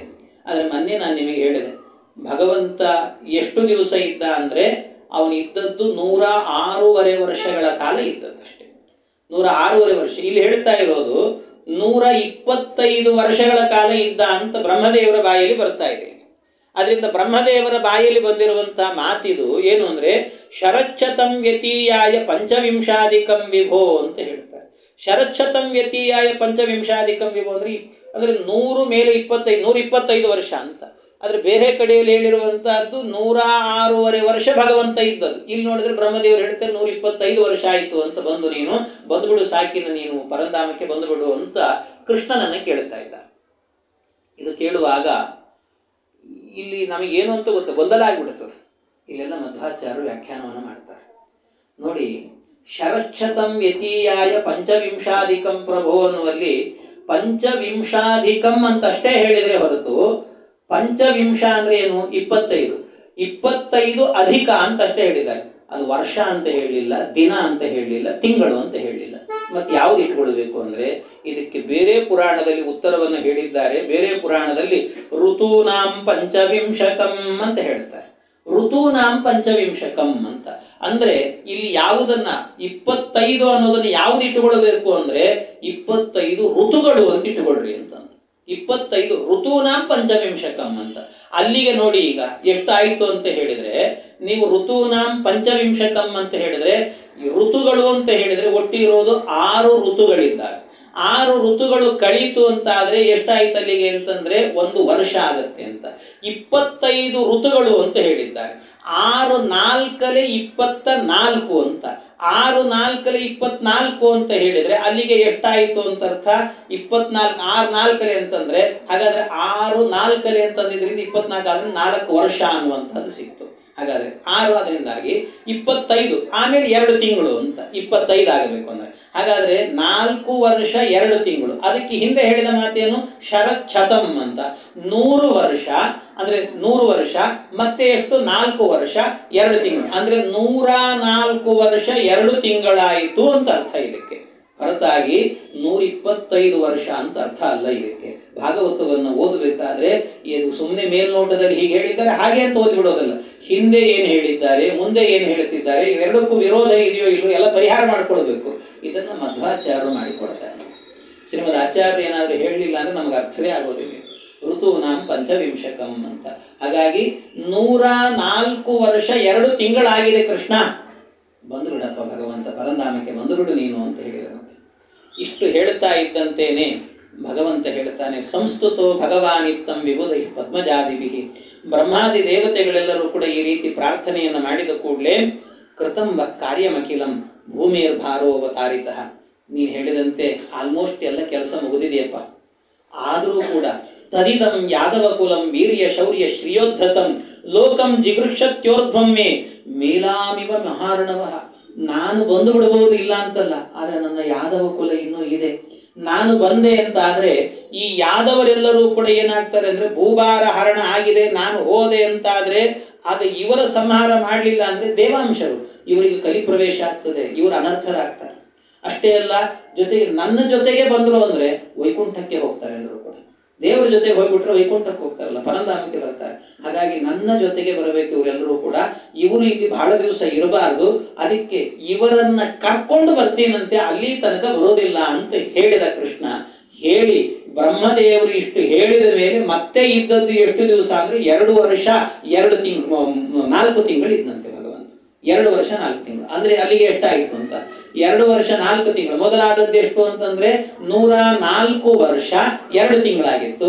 ಆಮೇಲೆ 2 ವರ್ಷ 4 ತಿಂಗಳು ಅಂತ ಹೇಳಿದರೆ ಅಲ್ಲಿಗೆ 106 ವರ್ಷ 6 ತಿಂಗಳು ಅಂತ ಅಂದರೆ 106.5 ವರ್ಷ ಆಯಿತು ಅಂತ ಅರ್ಥ. ಹೀಗೆ ಇಷ್ಟು ದಿವಸ ಭಗವಂತ ಇದ್ದ.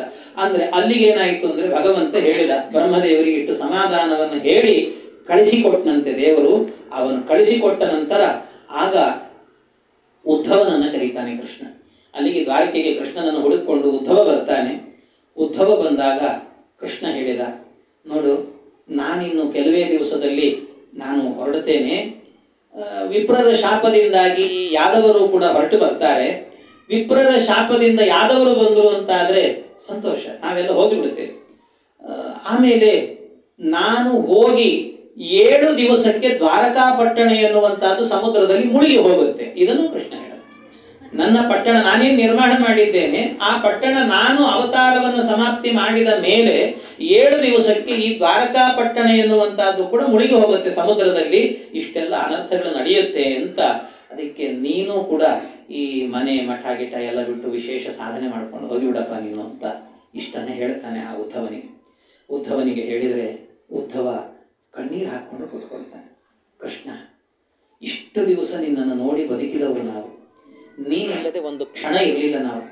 ನಿನ್ನಂಥ ಒಬ್ಬ ವ್ಯಕ್ತಿಯನ್ನು ಅಗಲಿ ಹೇಗಪ್ಪ ಬದುಕಬೇಕು ನಾವು? ನಮಗನಿಸುತ್ತೆ ಕೆಲವೊಬ್ಬರನ್ನು ತುಂಬ ಹಚ್ಕೊಂಡಿದ್ವಿ ಅಂದರೆ ಅವ್ರು ಹೋಗ್ಬಿಟ್ರೆ ನಮ್ಮ ಬದುಕು ಏನಪ್ಪ ಮುಂದೆ ಅಂತ ಅನಿಸ್ಬಿಡುತ್ತೆ. ದೇವರು ನಡೆಸ್ತಿರ್ತಾನೆ, ಅದು ಬೇರೆ. ಆದರೆ ಅವ್ನು ಹೇಳ್ತಾನೆ, ಕೃಷ್ಣ ನೀನಿಲ್ಲದೆ ಹೇಗಪ್ಪ ಬದುಕಲಿ ನಾನು? ಸಾಧ್ಯ ಇಲ್ಲ ಕೃಷ್ಣ, ಬೇಡ, ನೀನು ಹೋಗಬೇಡ ಅಂತ ಹೇಳಿದ. ಆ ಮಾತು ಹೇಳಿದಾಗ ಕೃಷ್ಣ ಯೋಚನೆ ಮಾಡಬೇಡ, ನಾನು ಹೋದರೂ ಕೂಡ ನನ್ನ ಒಂದು ರೂಪ ಭಾಗವತ ಗ್ರಂಥದಲ್ಲಿ ಇಟ್ಟಿದ್ದೇನೆ ಅಂತ ಬಣ್ಣ. ನಾನು ಎಲ್ಲಿದ್ದೇನೆ ಅಂದರೆ ನಾನು ಎಲ್ಲೋ ಹೋಗಿದ್ದೇನೆ ಅಂತ ತಿಳಿಬೇಡ. ನಿತ್ಯ ಒಂದು ಸರ್ತಿ ಭಾಗವತ ಪುಸ್ತಕವನ್ನು ಎತ್ತಿ ತಲೆ ಮೇಲಿಟ್ಟುಕೊಂಡು ಒಂದು ಸರ್ತಿ ಕಣ್ಣಿಂದ ನೋಡಿಬಿಟ್ಟು ಸಾಕು, ನಾನು ಅಲ್ಲೇ ಇದ್ದೇನೆ ಎಂದ ಕೃಷ್ಣ. ನಾನು ಅಲ್ಲೇ ಇದ್ದೇನೆ, ನಿತ್ಯ ಭಾಗವತ ನೋಡು. ಅದರಿಂದ ಕೃಷ್ಣ ಹೋದ ಅಂತ ಬೇಸರ ಮಾಡ್ಕೊಳ್ಬೇಡ, ನಾನು ಅಲ್ಲೇ ಇದ್ದೇನೆ. ಕೃಷ್ಣ ನೀನು ಹೋಗೋಕ್ಕಿಂತ ಮೊದಲು ನನ್ನನ್ನು ಉದ್ಧಾರ ಮಾಡು ಅಂತ ಹೇಳ. ಉದ್ಧಾರ ಮಾಡು ಅಂದಾಗ ಆಗ ಕೃಷ್ಣ ಅನೇಕ ತತ್ವಜ್ಞಾನವನ್ನು ಉಪದೇಶ ಮಾಡ್ತಾನೆ. ಕೃಷ್ಣ ಉಪದೇಶ ಮಾಡಿದಂಥ ಒಂದು ಗೀತೆ ಅಂತ ಕೃಷ್ಣ ಉದ್ಧವನಿಗೆ ಹೇಳಿದ್ದಾದ್ರಿಂದ ಇದಕ್ಕೆ ಉದ್ಧವ ಗೀತೆ ಅಂತಲೇ ಹೆಸರಿದಕ್ಕೆ, ಉದ್ಧವ ಗೀತೆ ಅಂತ. ಆ ಉದ್ಧವ ಗೀತೆಯಲ್ಲಿ ಮತ್ತೆ 3 ಗೀತೆಗಳು ಬರ್ತಾರೆ. ಗೀತೆ ಒಳಗೆ ಗೀತೆ ಅಂತ ಒಂದು ಬರುವಂತಹದ್ದು, ಒಂದು ಐಲಗೀತೆ ಅಂತ ಒಂದು ಬರುತ್ತೆ, ಇನ್ನೊಂದು ಭಿಕ್ಷುಗೀತ ಅಂತ ಇನ್ನೊಂದು ಬರುತ್ತೆ, ಇನ್ನೊಂದು ಅವಧೂತ ಗೀತ ಅಂತ ಒಂದು ಬರುತ್ತೆ. ನಾವಿನ್ನು ಮೊದಲಿಗೆ ನೋಡಬೇಕಾಗಿದ್ದು ಅವಧೂತ ಗೀತ. ಆ ಅವಧೂತ, ಒಬ್ಬ ಅವಧೂತ ಇರ್ತಾನೆ, ಬಹಳ ರೋಚಕವಾಗಿದೆ ಸ್ವಾಮಿ. ಅದನ್ನು ಕೇಳಿದರೆ ಮೈ ರೋಮಾಂಚನ ಆಗುತ್ತೆ ಒಂದ್ಸರ್ತಿ, ಹಬ್ಬ ಅನಿಸುತ್ತೆ ಒಂದ್ಸರ್ತಿ. ಇಷ್ಟು ಅದ್ಭುತವಾಗಿದೆ ಅಂದರೆ ಅಷ್ಟು ಅದ್ಭುತವಾಗಿದೆ. ಏನು ಭಗವಂತ ಅವಧೂತ ಗೀತೆಯಲ್ಲಿ ಹೇಳಿದ್ದಾನೆ ಆ ವಿಚಾರಗಳನ್ನೆಲ್ಲ ಮತ್ತೆ ನಾಳೆ ದಿವಸ ಸೇರಿದಾಗ ಅದರ ಚಿಂತನೆ ಮಾಡೋಣ ಅಂತ ಹೇಳ್ತಾರೆ. ಇಂದಿನ ಉಪನ್ಯಾಸ ಕೃಷ್ಣ.